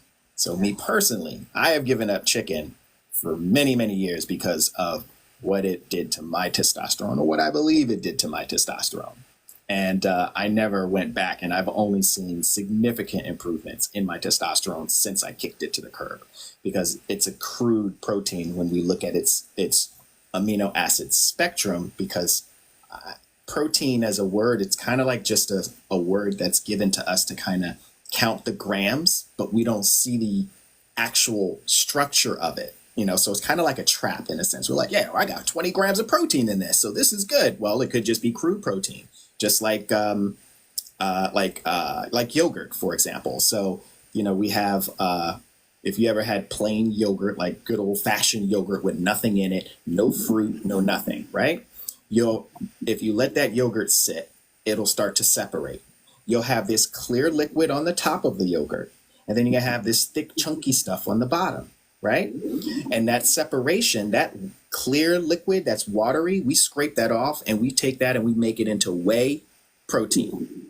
That's when you go and you get the super big tub of Mega Man Sport 45 grams of protein, and you're going to look like Arnold Schwarzenegger on steroids, right? That's what becomes the whey protein. So the chunky stuff on the bottom, that crude stuff, we call that Greek yogurt. And then guess what everyone wants to buy because they think it's the best protein source, because technically it does have 15 grams of protein. But what does the amino acid spectrum look like? Well, all the good stuff went to the whey. So it's not that good. So it becomes a trick. So surprisingly, you're going to find that some of the best proteins are the ones that kind of has the same consistency of mother's milk at the end of the day. And it should almost be like it's watery in a sense. So I found that I said all that to say that combining gelatins alongside eggs can give the highest absorption as far as what you're able to yield in its amino acid spectrum if you're looking to improve muscle performance, regenerate, repair damaged tissue, especially in the hair, skin, nails, and connective tissue, because it has no taste, it has no smell, and you can put it in anything and not really know that it's there. And I had a whole story about how my aunties pretty much stole all of mine because they found out how effective it was at helping them grow their hair. So then they went to my house and they was like, where's yours? I want it too. Give it to me. Because one was using it and it was great. And then the other one was like, well, I want some too, because I want my hair to grow. And I ended up using it in that manner when I was having issues with digesting proteins, and I wanted to help to rebuild my knees, because I was supposed to have surgery on my knees because everything was breaking down. And I wasn't processing the proteins that I was eating from my food. So I needed an easier protein to break down. And that was the next best thing. And it worked like a charm. And I still have it in my shelf today. In fact, sidebar, it is considered to be a survival food, meaning if there was nothing else on the planet and everything just got blown up, or, whatever, zombie apocalypse, if you got a fat and some gelatin powder, guess what? You'll survive. Your taste buds will not like you for it, but you will actually be able to live off of it. I don't want to get like that. I'm not trying to be superhuman. That's not my goal. I'm 48. I'm not trying to be a superhero and be big. I'm going for quickness and power at 50. So that's my goal. So I'm not going for big humongous. I'm 197 right now. I'm going for about 220, 225. And I'm 5'11. So that's my goal weight. Gain about 20 to 25 more pounds and because of what I do for a living with my podcast, just to show the world, hey, look, this dude is 50 years old. Look how quick and powerful this dude is jumping over shit. Doing all kinds of shit, you know what I'm saying, at 50 years old. So that's what I'm shooting for. So we eat healthy, but I just was wanting like to gain weight. I heard what you said too, and I got the protein options. I got the egg option that you said. So just I wanted to know, were there other options? Because I would prefer. I'm gonna be honest with you. I was vegetarian for 3 years. I was vegan for a year. We do all organic. Wifey does all organic stuff, but we get stuff from me because she knows what I'm doing in the gym. But if I would prefer not to eat none of that shit, I'm gonna be honest with you. I just have to do to get to my goal. But if I had an option, I wouldn't eat none of that stuff because I already know what it does. I know what it does to the body. That meat, and that home-based meat that they provide and stuff. So that's why I was like, bro got some knowledge. So let me see what options he has. So we do a lot of turkey-based meat. So how do you feel about organic? Organic and sometimes, I mean, it's an option, and it can still, they still have some ways of maneuvering around it. It's probably the better of the options, but it depends on the animal protein that we're consuming. They found some ways to kind of like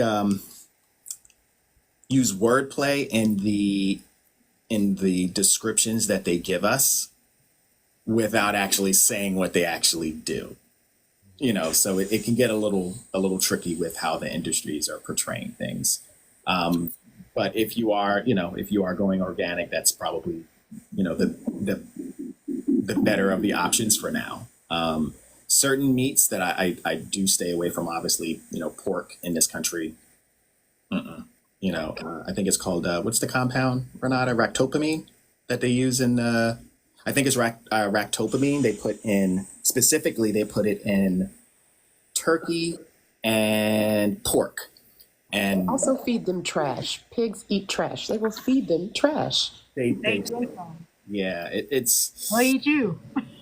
yeah, They feed them trash. They're like, here's the trash. They feed them food and then they also put trash in there. but they feed them each other too. Like, Yeah. I always like to, there's like a spiritual component to animal protein. We kind of want to make sure that source has had a good life, because, your DNA is 10% what you're born with, 90% of your environment, your experiences, what you went through, what your emotions were, how you saw your parents, all that stuff's in your DNA. And it's no different from animals. They got DNA too. And if DNA are composed of all these different pieces that we like to absorb and call proteins, and then we start reading and dissecting that information, then we in turn start to ingest or take on the expressions of that animal. And if that animal has come from a long line of depressed cows that has been on, grape racks and watching its constantly having to be impregnated so that it continuously produces milk, and its lifespan gets cut from 25 years to 5 years, and then it becomes, meat for the table. That's a pretty depressing life. And then that ends up on our plate, and then we attempt to pray it away. But we can't dismiss, what that animal went through before it got on our plate. And then we end up ingesting that DNA expression in it. And then we wonder why our dreams are a little off, or we don't perform as well, or sometimes we may have a little bit of depression. Maybe it's expressing itself because we are what we eat.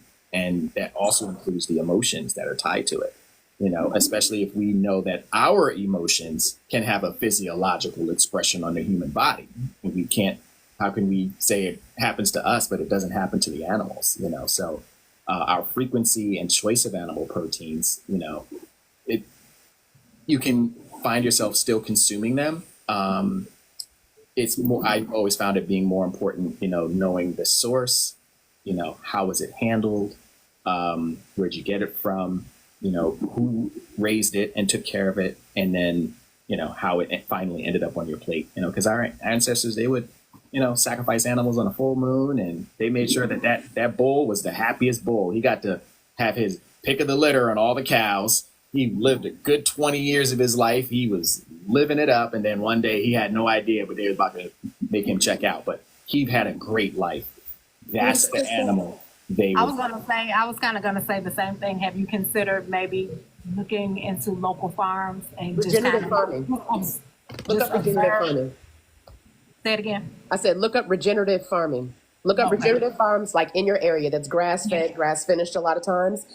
Regenerative farms will also have things like lamb meat. Some will have bison. You'll even find elk or deer. I know in my area, I have regenerative. They'll let you visit to see how they care for the animals, and those are things that they want. Yeah, see, mine now, they have stores that are local in certain areas, but their farm is like an hour to 2 hours outside of town. So sometimes they'll have little things, or you can go see, there's some regenerative farms that are actually doing it on a bigger scale. I don't know how well they're doing it, but they're doing it on a little bit bigger scale. When I say a bigger scale, it'll be like Whole Foods, but they'll only have like 10 of them there, 15 of them there. They won't be selling like a whole rack and it'll be the whole thing. So think about those sources. So if you do something that's vegan, check out Earth Chimp. Earth Chimp might be something that's for you. So Earth Chimp might be, it's going to have a good amount of amino acids. It's going to have a good amount of protein. The protein is going to be a pea source. I don't really care for the taste. It could be a little powdery, but you can also find an animal-free whey protein.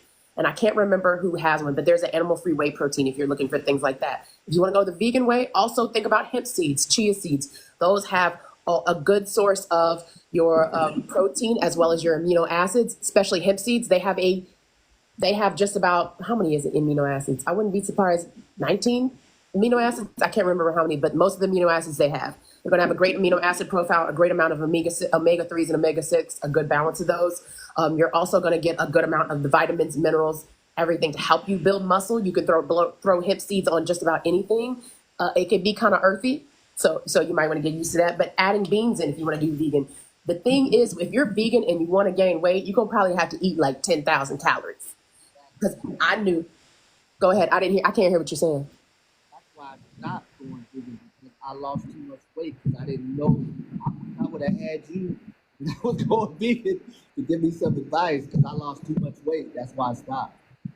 Beans will be a great source to you. You can do different types of beans. There's a chick on here that's got a dense bean salad. She's got multiple dense bean salads. Those are on point to me. You're going to have to eat calorie after calorie after calorie. You're going to have to keep eating, even if you want to gain weight, period. If you want to gain muscle. When I used to do that and I stopped, if you wanted to gain any kind of muscle or build any kind of muscle, you're going to have to eat and eat a lot. You're going to have to eat 5 times a day. Because your metabolism is going to speed up because it's trying to take care of it. It's going to be slow. It's going to feel like you're refeeding yourself and you're going to feel full or you're going to feel like too much. But you're going to have to kind of push slightly through it if that's what you're trying to do. There's plenty of vegan bodybuilders out here that you want to look at, but there's some that are doing it real natural that do it with no kind of they don't have any kind of protein, like protein source, like whey protein or anything like that. So they're doing it. They're eating beans. They're eating lots of seeds, lots of nuts, using a nut-free type of granola, not a nut-free, a grain-free type of granola is going to be something that's important. Making sure you eat that, eating the right carbs if you're going to eat carbs, yellow potatoes, red potatoes, different things like that. Even jicama, those types of carbs are going to give you enough nutrients to give your body because that's what you're needing, the amino acids, the base part to build that muscle, as well as the nutrients to get rid of that fat, because you're trying to get rid of the fat, the right fats. You need to make sure your fats are in your diet and they're the right fats. Eggs are a great source of fat and they're a great source of protein. Avocados. Don't want to go too overboard on avocados, but nuts, again, those will also be a great source. And that's something that you also want to think about. But look those things up. Beans will have to be your friend. And what you may want to do is you can also throw some, I wouldn't be surprised, you can throw a little meat in there. Find you some, I don't know, what area you're in, where you live? You live in, what state do you live in? I can't hear. I hear you. I don't know why you can't hear me, but I don't have my mic on. So, It sounds like your mic is covered. Is your phone sitting on something that got your mic covered? yeah, here we go. Can you hear me There you now? go. Yeah. Indiana. Oh, okay. No. So you Indiana, you have all some don't have a lot regenerative of farms farms in out there. that 'Cause that's area. where I'm in Chicago, so I'm I've come 20 to minutes. Indiana. But I'm not. I grew up in LA and Arizona, but I just moved here with wifey. So She from Chicago too. So we're literally 20 minutes away from you, sis. So look up, you might be able to, there might be a farm that's close to you. Look up There regenerative are. farming. Regenerative farming is where basically they make an ecosystem that's going to be beneficial for the animal and beneficial for you getting the best amount of protein or whatever is needed for that animal. So the best There are nutrition, plenty they of have a them. better grass. They're basically making their own natural ecosystem for that animal to live its best life and give you what it needs. They kill it in a better way. They kill it in a healthier way where the animal doesn't know. It's not like a slaughterhouse where they're throwing them up a thing. So you can do things like that. Bison, elk. There's a lot of hunting down here. I wouldn't be surprised if y'all have hunting up there. People do like, they might be, they're going to be gamey meats, but there are some marinades that you can do that can be, or soak it in buttermilk that can help with the gaminess if you're worried about the gaminess. Even lamb. I like lamb, but those things, it can be a little bit more gamey to some people. So that can be a little bit hard. So soak it in a little bit of buttermilk and that'll help with the gaminess. And then you can go ahead and season it up, do it however you're doing simple meals. But you're going to have to eat at least 5 times a day, 4 or 5 times a day, whether you're vegan or even if you're doing meat. I had to eat like 4 or 5 times a day. I was tired of eating. Yeah, I'm about to do. That was the first thing I caught when he said 5 times a day. I said, okay, I see what I got to do now. So that's So gonna wake up, make yourself do something like this. Wake up on some chia seed pudding. So basically take some coconut milk, put some chia seeds in it, and it turns into a pudding. You can use honey or you can use maple Agave. syrup. Or what I do is I also take dates and I heat up the milk a little bit and heat up the dates and I let them soften up and then I blend it up and it's naturally sweetened with dates. And then you go ahead and then throw your chia seeds in it. And then once you do that, sit it in the fridge. 30 minutes later, it should be thickened. It might take like, depending on how much milk you have per like 4 ounces, you may need like a couple tablespoons because they expand. They soak up to 10 times as much. So do a chia seed pudding. Put nuts on top of it, pumpkin seeds. That's going to be great around this time. Walnuts, things like that are going to be great to put that in there. Then throw some hemp seeds on top of it to make sure that you're getting a lot more sources of protein to make sure you absorb. That's why they're asking you to eat 1.1 kilograms per whatever your body weight is. You want to get in a minimum of 100 kilograms to at least maintain the gain weight, but to gain, it's going to be more than that.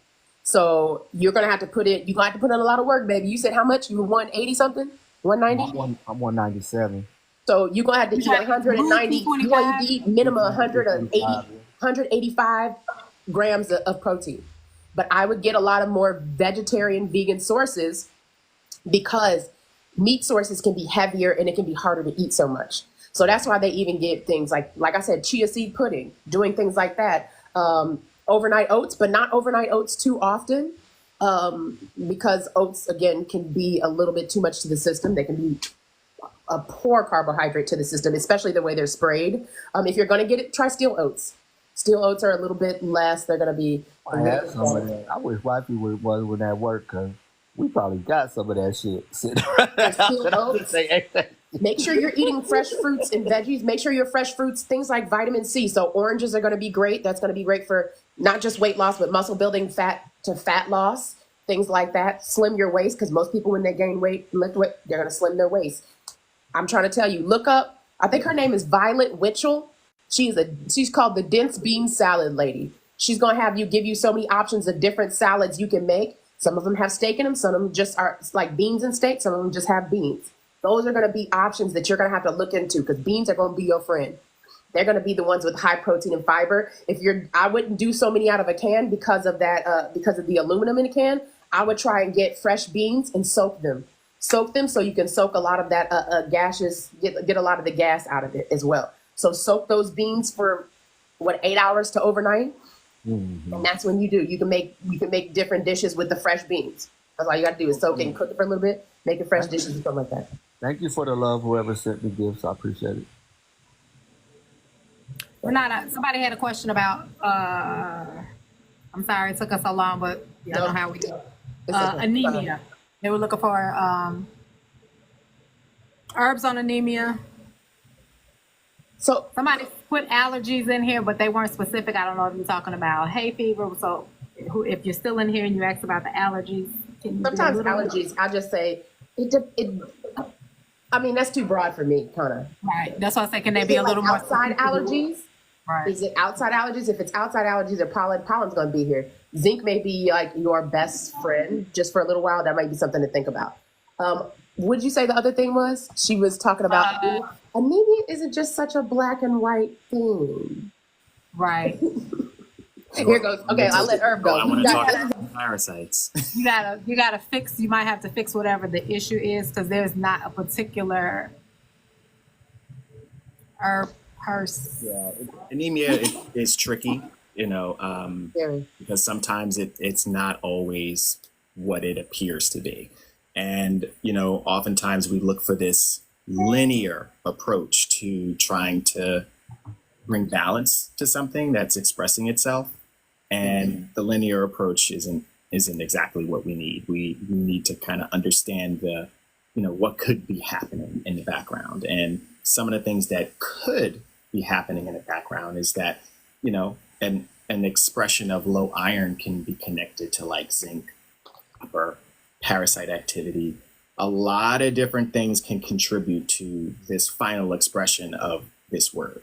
So, like, for example, a lot of clients that I've ran into who have experienced anemia, they found that symptoms may start to improve when they address parasite activity. And as we know, parasites, we do have, parasites that live in the gastrointestinal system, but you're also going to have microbes. And when the body is exposed to high amounts of toxic metals, which, if you live in the United States, guess what we're exposed to, what we're breathing in, what's in our clothes, what's in your food. You can't even chew chewing gum without titanium dioxide in it.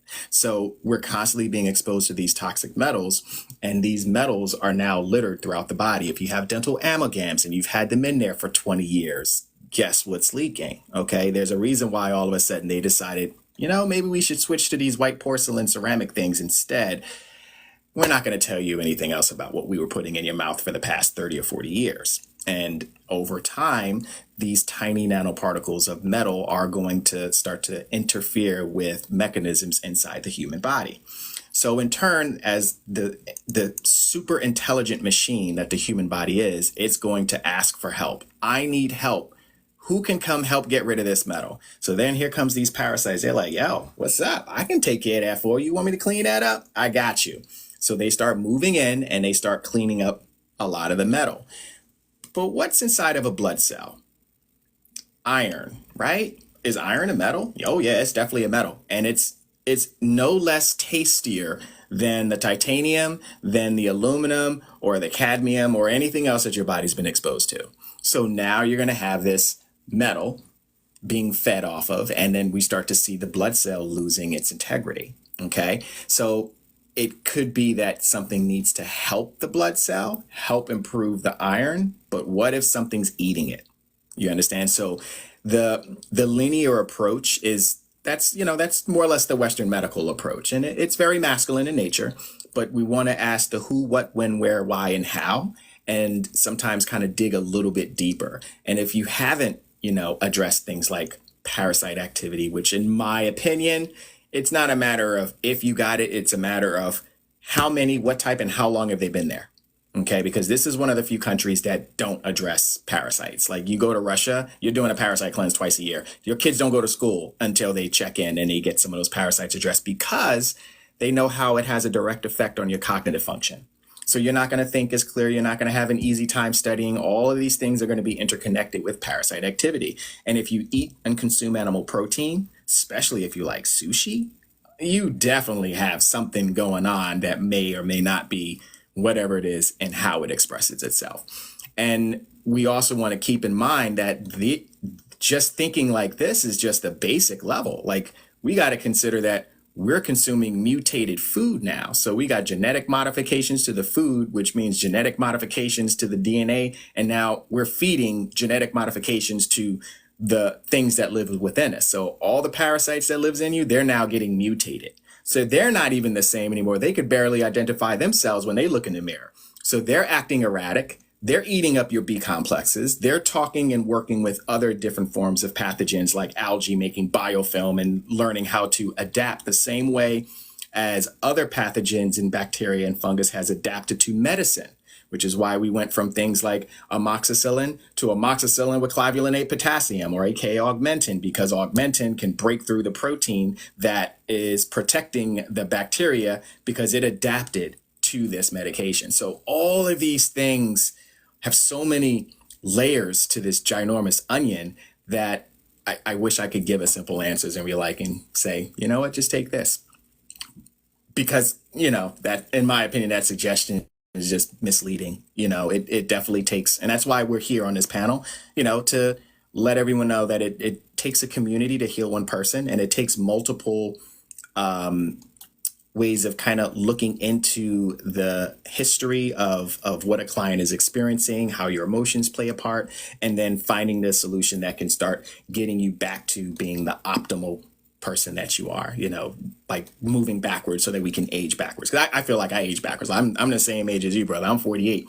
I can run 15 miles. My energy is insane. I've been training in jiu-jitsu for over 19 years. I've been beating the bricks off of these young kids. They're like, yo, how do you got so much energy? I don't even know how much energy I have now. Like, my cognitive functions increased. My testosterone is amazing. I weigh about $168, and this is like the best I felt ever, after having some trials and tribulations and, having some my own health battles. But this is what led me down this path, and realizing that I'd rather burn out than fade away, so I'm going to continue to age backwards. I salute you. I get the same. They say the same thing about me. Like, my sons, everybody's like, dude, you're going the wrong, not the wrong direction, but the opposite direction. Yeah, that's how we're built. That we're supposed to stay young and feel young for a very, very long time. And even if we look at, comparing what the testosterone of a 70-year-old man looked like about 40 years ago, 50 years ago, it's not even anywhere remotely close to what a 30-year-old look like. Their testosterone is in a toilet right now. And a lot of it has to do with, the food, the endocrine disruption, the bioaccumulation of toxins. All of that is just making a really big, messy petri dish. I know I got off of the addressing the iron, but that's one of the reasons why I didn't really want to give an answer. Now, with all that being said, if I was to suggest something that can help to support blood strength, size, and capacity, it's still tough. Like, I'm torn between plants that are going to support your B complexes. I'm torn between plants that are going to also kind of have a wide variety. So I would say this, one of my favorites would be something like Smilax or like a Cocomeca or Sarsaparilla. Those are going to be the ones that I would lean towards. Even like Moringa, actually, surprisingly, is going to have a lot of benefits as well, because they're all going to be more broad spectrum, and they're going to address multiple facets as opposed to just it's good for one thing. Because anything that's functioning like a laser is functioning like us. We're men. We function like lasers. We're really good at either fixing or destroying one thing at a time. That's what we're good for.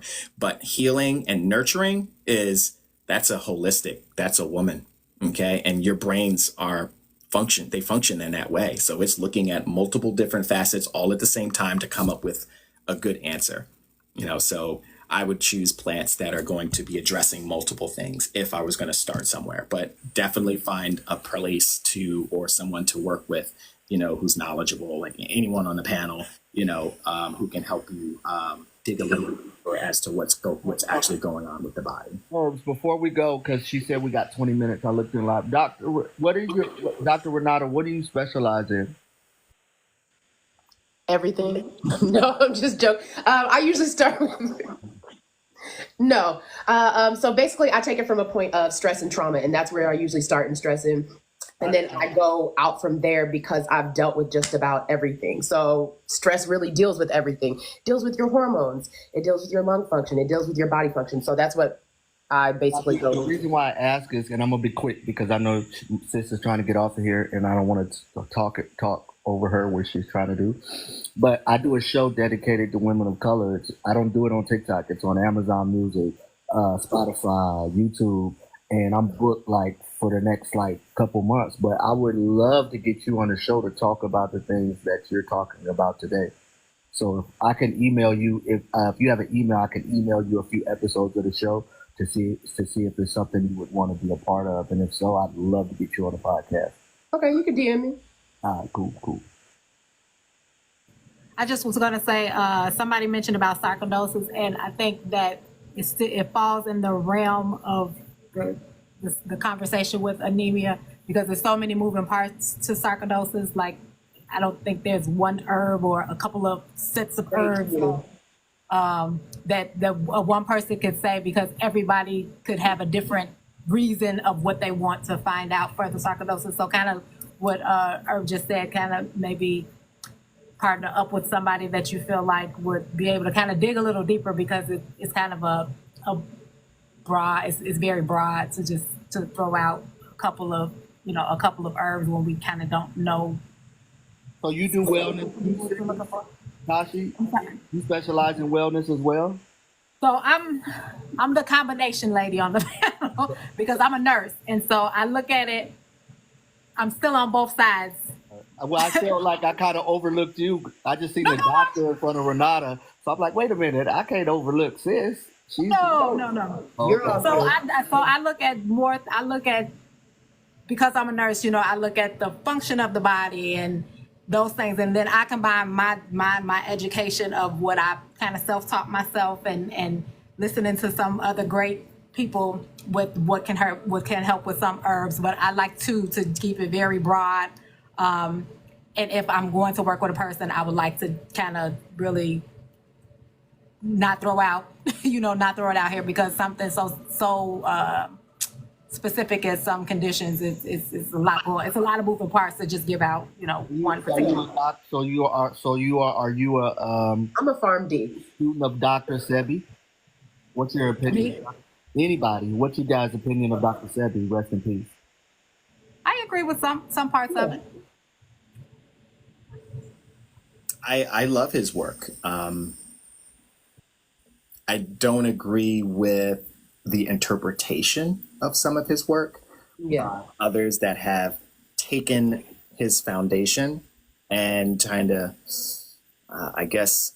hyper focused on specifics. Like, for example, alkaline diet, which, it's good when you're acidic, but not something you want to live off of. And he said, this is when you use this when you're sick. This is to help the body heal itself, but it's not something that you stay on. And alkalinity as a word, we tend to think is a good thing, and then acidity is a bad thing, when in fact the body requires balance. So for example, a person drinking alkaline water all the time can actually reduce hydrochloric acid, which reduces pepsin, which reduces how well your body will process and absorb protein. So you can be taking all the protein in the world, and you will only be processing anywhere between 40, maybe 50% of it, and then the rest ends up someplace else, coming out in the urine or building up someplace in the body where it doesn't belong. So there's just certain things that are not so cut and dry, that has been misinterpreted by our ancestor. So I use a lot of his information in as far as my studies and in my office. I just found that a lot of it has been taken and kind of like misused or misinterpreted or used to the point where it's no longer helpful. It's actually hurting us, because at the end of the day, I mean, the governing agencies and those that are involved in being responsible for, our quote unquote health or unhealth, they're on both sides of the fence. Okay. So it doesn't matter if you're a carnivore, if you're a vegetarian, if you're a vegan or what. They're screwing the vegetables, they're screwing the meat, they're screwing the dairy, they're messing with everything. They're leaving no stone unturned. So there's no way to actually dodge the bullets. It's just a matter of trying to decide, do you want to get shot or you want to get hung? And what system is going to work best for you? So You're in that position too, though, brother. Oh, I am. I know I'm in it. I know. So you said it's how you navigate it. It's how you navigate it. It's also based on what works best for you, because everyone's DNA and predisposition is different. You're trying to, anytime you're trying to help people with your remedies that for a fact work, and you're bypassing what they're trying to do, you become a danger as well. I'm sorry. That's how you see how careful we've been with our conversation because we do understand we're very much aware of Yo, I'm a what to little say, rogue, how so to I guess say, I'm you not know. good too. right. Right, you know, we are probably a little rogue, and I think that's. But I think I think that was trying to get him to understand. I'm I think gonna he say it. I'm a little understands. But you straightforward. still, you still be very careful. You know, you don't, you're But let me very reword careful it. with Let me what. reword it. Let me reword it. You're in a position to do very good things without the help of others, meaning others. Mhm. So I think we all have to be careful when we're in that position. Absolutely. Absolutely. That's why I'm very careful with my words. Very, very careful. But yes, definitely. And you know, we want to, but we also are responsible to make sure that this information that we share kind of continues to develop. You know, Dr. Sabi gave us something, and then he gave us some templates to work with, and now it's like, okay, so how do we make this work, and how do we make this better? Because those that came before us and those that are contributing to the holistic practice of the negative outcomes of what we're experiencing are trying to dismantle everything as it comes out. So now we're constantly making significant changes, whereas when, you know, certain types of fruits and vegetables were the bomb, and guess what? They as soon as they got a chance, they made sure they messed with it. Okay. Back in the day, salmon was great. And now, good luck with the salmon. You know, the minute something becomes popular, it's a problem. You always want to kind of look at it a little differently once it becomes something that's popular in this place here. But we're responsible to, you know, continue to allow it to develop and grow, and to have those that are underneath us that we teach, you know, spread this wonderful knowledge, and hopefully find a way to reintegrate this holistic / feminine approach to healing, so that it can reintegrate with the Western medicine, or with holistic, or with science, because they're supposed to validate one another. You know, when science says something, it's supposed to validate what the symptoms look like. You know, if a person is experiencing certain things, science should come in and say, well, yeah, that's it. And then we're supposed to be all working together, because at the end of the day, it takes a community to heal one person.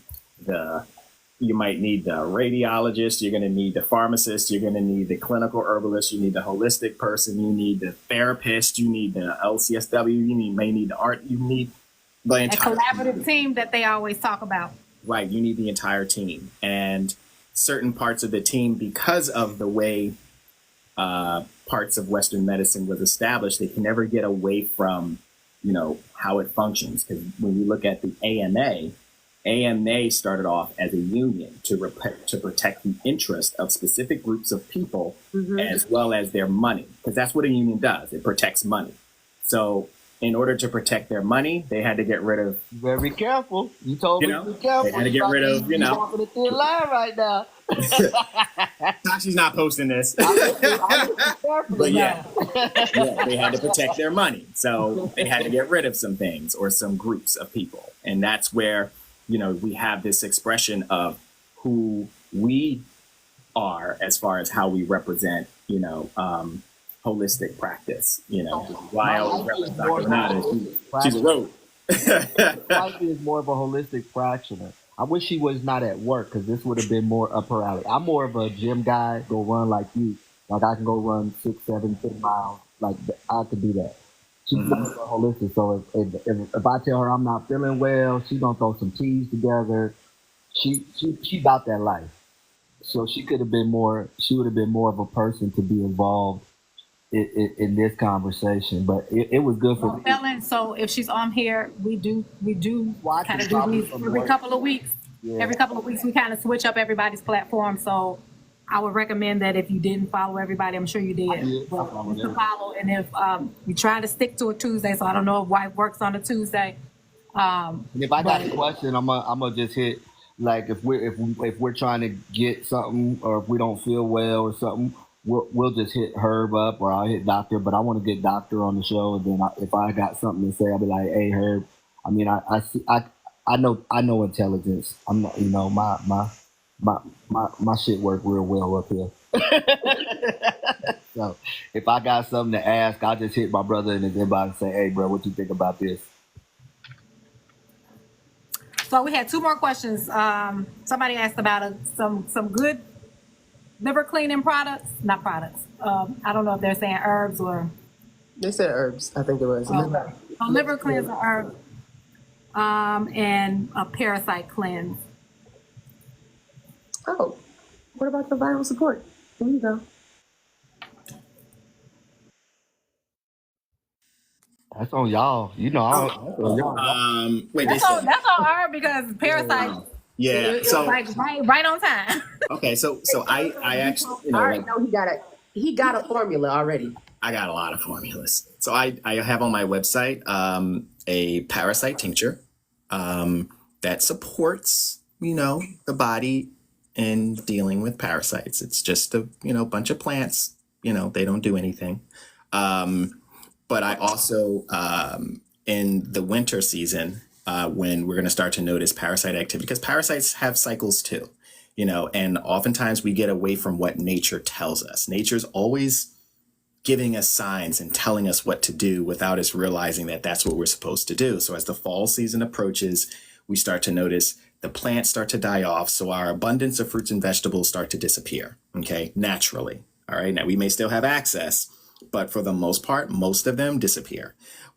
Our bodies are going to want to prepare for the colder season. So it wants to prepare for possible fasting. So we're going to start to increase our inflammation. We're going to start to store nutrition, right? We're going to also see certain types of vegetables and plants become more robust and abundant in the fall. This is where the whole Halloween jack-o'-lantern thing comes from, because pumpkins are going to be more prolific during the fall season, because the fall season is when parasite activity kicks up. Why? Because this is the time we're going to start to increase animal protein intake, which is going to have a higher exposure to these parasites. So guess what plants work really good for what? Parasites. So you're going to have pumpkin seed oil. These are some things that can help support you through, dealing with things like that. You're going to go outside right now. You're going to see these palm-like trees dropping these green balls. That's called black walnut. They're all over the place, and they're just falling out of the sky, telling you that, hey, I'm here for you right now, because you're going to have some issues later. Okay. Someone mentioned in papaya. Yes, papaya is fantastic. What I do is I take a lot of these and I kind of mix them together to make it do what it do. And then I make it do what it do. That's about as far as I'll go with it. Now, there is a process to it. So the simple way is to just simply use a formula.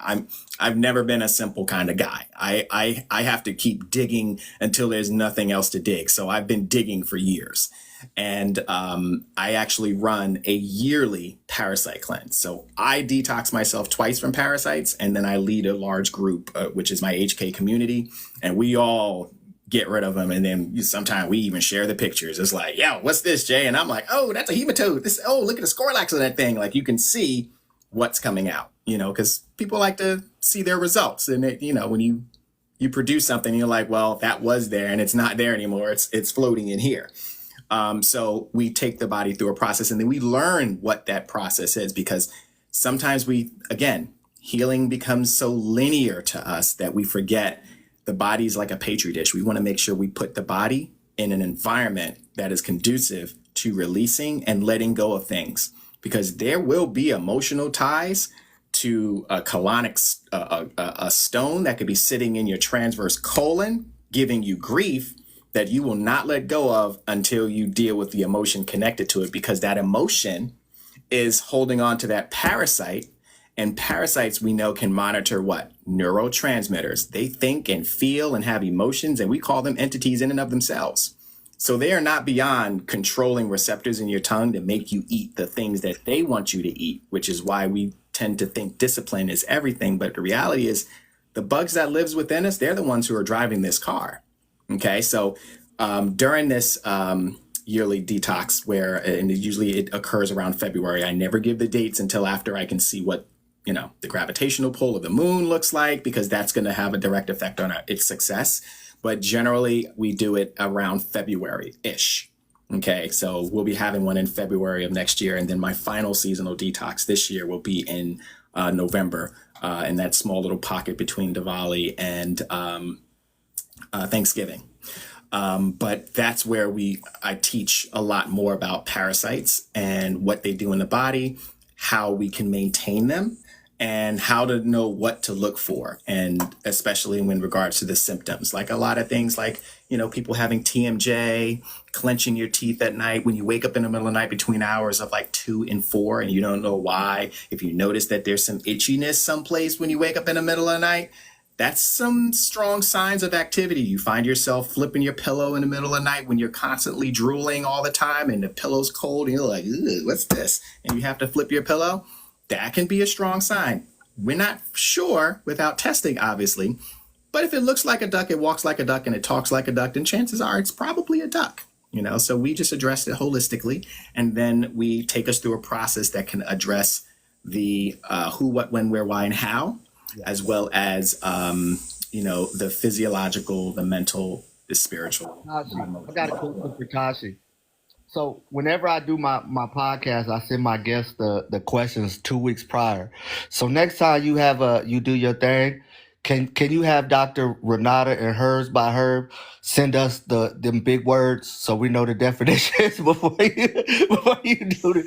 I couldn't because let me tell you the one thing if you listen to any of our I can navigate now. I can navigate to figure it out, but woo, boy. I try to keep if it you simple, listen but to sometimes us, I can't we'll get it. have a topic, but we never stay on topic Your big because words, it though, they be- just ebbs and like, flows. What the hell that be?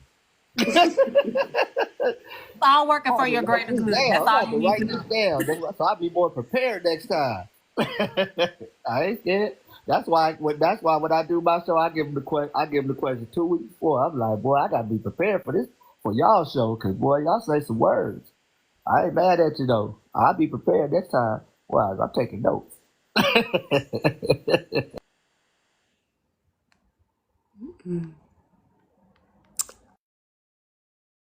Muted myself. Somebody else had a question. What do you say? So what's the solution for Black people in America? How can we improve our health with fruits and when our fruits and vegetables are being poisoned? Well, fruits and vegetables, yes, they're not totally they're being poisoned. So you're going to want to get the best that you can. So yes, organic. If you can make your own, great. If you can't, get what you can. Supplementation is also going to be a thing. Nutraceuticals with supplementation. I know a lot of times y'all are worried about that synthetic. Well, there are nutraceutical versions of supplements, basically natural sources of those vitamins and minerals that are extracted from natural sources. So that'll be easier for you to get that. Juicing can also be helpful to get more fruits and vegetables in. You could still also get it from other fruit and nuts. Well, you're kind of assed out with a lot of things. But yeah, a lot of times it's going to be juice. It's going to be teas. It's also going to be herbs. That's why we have Herb Gotti. And it's also going to be things like I just said, nutraceuticals, supplements. That's why I push supplements to some people, because some people still have a hard time eating all of that or eating those things. So it's like, let's start with this supplement. Let's start you here before we can take you somewhere else, because you're malnourished. A lot more people are malnourished than they think, because they think they're eating a whole bunch of food. They're not getting enough nutrients. So that's what malnourished looks like. Dehydrated and malnourished is so many people. Liver cleanse was the question, and I think, Robert, I'm not sure what your question is. You asked. I remember that question because I looked at it, because I think about the same thing, because me and wifey are wine drinkers.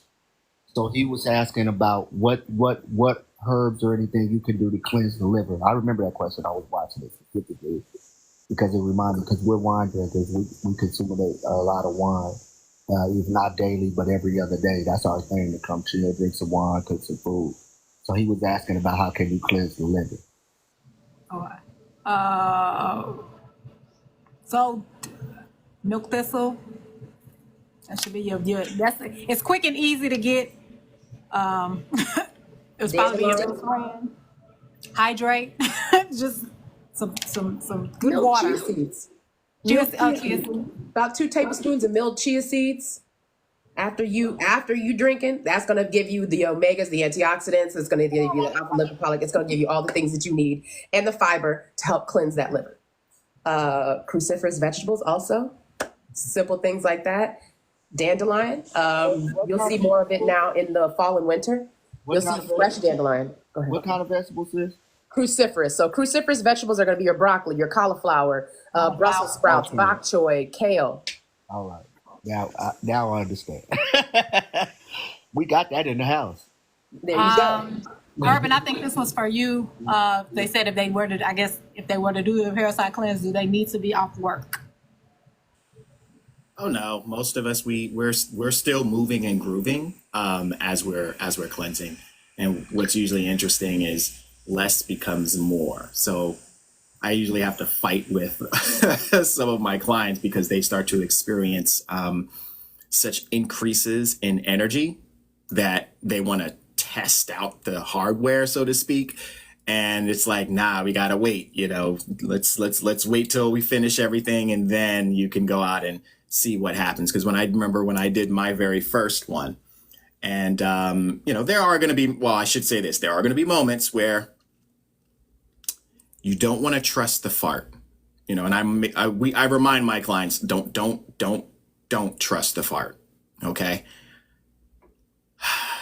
Don't trust the fart. That's all I can say. But for the most part, we're able to still maintain our lives as normal. So we're still working, we're doing all the things. And in a lot of cases, we're noticing significant improvement because the way we structure the use of food during these detoxes and cleanses, there's more blood made available to do other things in the body instead of breaking down the half a pie of pizza you just ate.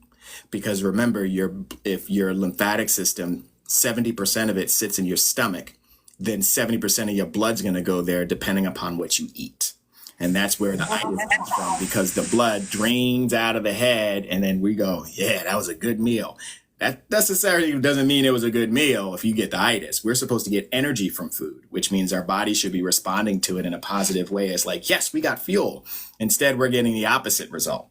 So when we start to implement removing certain types of food or eating foods in a particular way, because sometimes it's not what you eat, it's how you eat it. Okay. It's the order in which you eat your food, because our body releases certain enzymes and does different functions based on what you introduce. We're trained here in the States to enjoy dessert after your meal. That's probably the worst thing to do, technically, because if you're putting sugar, something that has a higher transit time, or fruit with a high transit time, immediately after a fat or protein that has a lower transit time, you're going to have fermentation occur. Okay. And that means you're going to have a little bit of discomfort, or you're going to inhibit or interfere with the processing of other foods. Now, if you consume that first, which we know when we eat fruit, it goes in, it comes right out. It has a very, very fast transit time. It does not stay in the body. We're able to extract what we need and get rid of the waste very quickly. Okay, that's something we should be consuming first, which is why consuming foods such as fruit on the front end has multiple facets to our benefit. So we're going to be putting our. I think we all agree on. That's why I love this panel, because I think we all agree on trying to put positive things in our body. I think that's what we are. That's why I'm loving it. That's why I'm loving it. So I'm gonna go into my kitchen. So if you go in here, so we got a lot of brothers. So I'm gonna show you, we got a lot of long grain, organic rices. We got beets and stuff like that. We got organic, even the macaroni and cheese, our stuff is organic. We got kettle fire broth, and even, we're drinking organic whole grain milk. I'm not going to go through my whole shit, but we about that. We about that life. We really about that life over here. We really about that life. But, if we can make it better, you know what I'm saying? And wifey really about that life, bro. She buying everything. If it ain't healthy, she ain't rocking with it. Me, like I said, I'm trying to gain weight. So I'm going to be hitting you up, bro. I'm going to be in your... Come on over, check out the the tree that I have at the very, very top, we got a very interesting detox, and I have a lot of presentations look at all within that, it bro. so that we Look at level all up. this. We got them. Look at all the herbs, bro. Look at the day. We got the holistic detox tea. We really about that life for real, for real. We about that life for real, for real. We be on it, but if we can learn like better, we about it. I be in the gym every day. And then she be at the grocery store like, sure, I'm gonna make sure we ain't putting nothing wrong in our body. Like we really be only thing that I say we put that's not health, we wine drinkers, and I told y'all earlier we wine drinkers. That's why we worry about the liver. You know what I'm saying? But I keep it 1,000. Yeah, but we really about that life over here. But if we can get more of the holistic stuff that you guys got, the more of the herbs, man, that's a blessing. So we got one last question. Someone asked, when you're doing, what should you do first? Should you cleanse or should you focus on your nutrition first? I'm not sure if they're asking. I think that they missed the word. Maybe it was before detox. Should you cleanse or boost your nutrition first?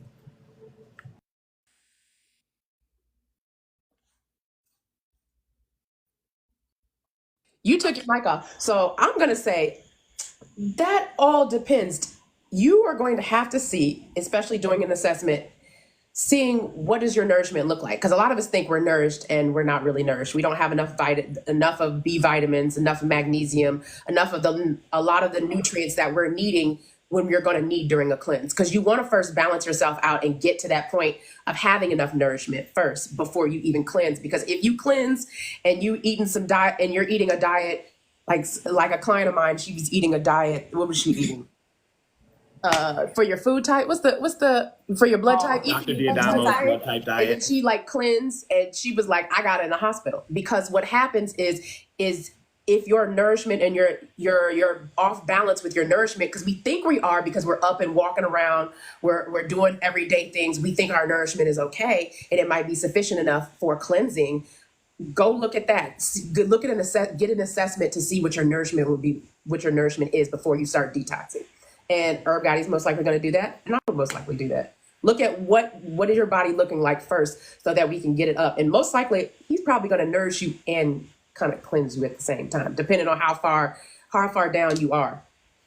I back that up 110%. The goal when you are moving towards a system that is, meant to detoxify or remove waste or purify the body, doesn't matter what you want to call it. You are basically putting the body into a state where you're removing things, and it's going to be in a fasted state, whether you're fasting on water, whether you're fasting on juice, maybe you're just doing all fruits, maybe you're just doing vegetables, maybe you're not doing any of that stuff. Maybe you're not doing or eating or drinking anything, whatever that looks like, doesn't matter. You're still putting your body through a state where it needs to have nutritional storage. So it's just like you're taking a break from work. You want to make sure you got something in the bank before you dip off. Okay. So your cells are going to store this nutrition. So you want to make sure that you are implementing something to build up your nutritional storage before, because why? The detoxification process, regardless of what it is you're doing, whether someone is coaching you through it or you're doing something on your own, your body will require nutrition in order to get rid of whatever. It takes energy still. It's not going to just make its way out on its own because we refrained from consuming one thing and we started using a plant. All plants and all medications uses nutrients in order to power them. So if your baseline is I'm getting just enough, and you're only doing one dose of beef complexes, and then you start introducing all of these plants and drugs or whatever, you're going to find yourself depleted, and then you're going to run out of fuel. So what I do, and I teach in my detoxes, is that we spend a significant amount of time building up to that point. So we're doing very specific things to make sure that I'm comfortable with everyone having an excellent supply of nutritional storage. So we're doubling up on B complexes, adding an additional vitamin D in food sources, or taking supplementation in vitamin D, depends on what you're doing, will determine the type of nutritional storage and or fuel you will need for your organ or organ systems in order to have a successful detox. Because the one thing you don't want to do is try to exhale when you've never inhaled. You want to cough, but we never took a breath. You understand? And the cough is meant to clear, but you have to take a breath first. We have to fill the lungs with air before we can get a really good clearing cough. That's what detoxifying is. We want to make sure that we're taking in a breath of oxygen. We're taking in a lot of nutrients, all the things that we may or may not be missing in order to have a successful cleanse. So I always say, build yourself up before you kick the stool from underneath you, because you want the body to be prepared to have a successful detoxification state, whatever that looks like, for yourself. So you guys, I want to thank you all. Thank you, Felon, for coming up. You had some great questions, great input. I hope that you connect with some of the other people on the panel. Again, we do this every few weeks or so. Just kind of tap in, answer questions. We sometimes have a subject, sometimes we don't. Don't hold us to whatever the subject is, but bring us back if you came in and you seen that the topic was that and we're not on that. Just ask your questions because we try our best to get to them. We appreciate your questions. We appreciate your gifts. So like I said, we do this every couple of weeks. If you did not add everybody on the panel, I'll give you a couple seconds. Add them on the panel because I know it's getting late. It's 9 o'clock where Irv is, and it's 8 for the rest of us. And it's probably been a long day. And the moon is full tonight, so we got to go get ourselves situated. And so shout out. If you need us, Great questions, everyone. I'm sorry, Clem. What you say? We up the street from you. My woman from Chicago. Oh, okay, cool. Cabrini Greens. So if you need us, for Y'all not far from me. Y'all in Indiana. if you ever Not too far. About we about 20 minutes. 15 I don't want minutes. to About 15 minutes from I'm here. not gonna get my city location out, but we about 20 minutes from you. But if you, Yeah, if you got an event, 15 minutes on the back roads. if you got an event or something, you know what I'm saying, you need some support, hit us up. We got you. So again, we appreciate you guys. As I know it's getting late, wrap up for the evening. Thank you guys again for the questions. Thank you for, Herb and all his knowledge. And you know what? He was very nice to you guys tonight. He didn't take you. He didn't. I wanted us to go down like over here, come back here, but you didn't give it to us, Herb. But it's okay. It's okay. It's okay. I was prepared. I was like, oh, the respiratory system. I know we were gonna go over here up the mountain, come back around, and then he'll be like, okay, well, I'm gonna cut it off right here. That's usually how he do it. But You're trying to stay on the subject. All of us. yeah, not trying to get the subject. I get it. But I was waiting on it. I'm like, I know it was somebody that asked the question. I was like, I know we're gonna go Just a there. little bit, but yeah. Just a little bit. But I at least I didn't end up talking about the molecular structure of water. So, I kept it in, where it was peripheral. So, Listen, if you everything's want so great, interconnected.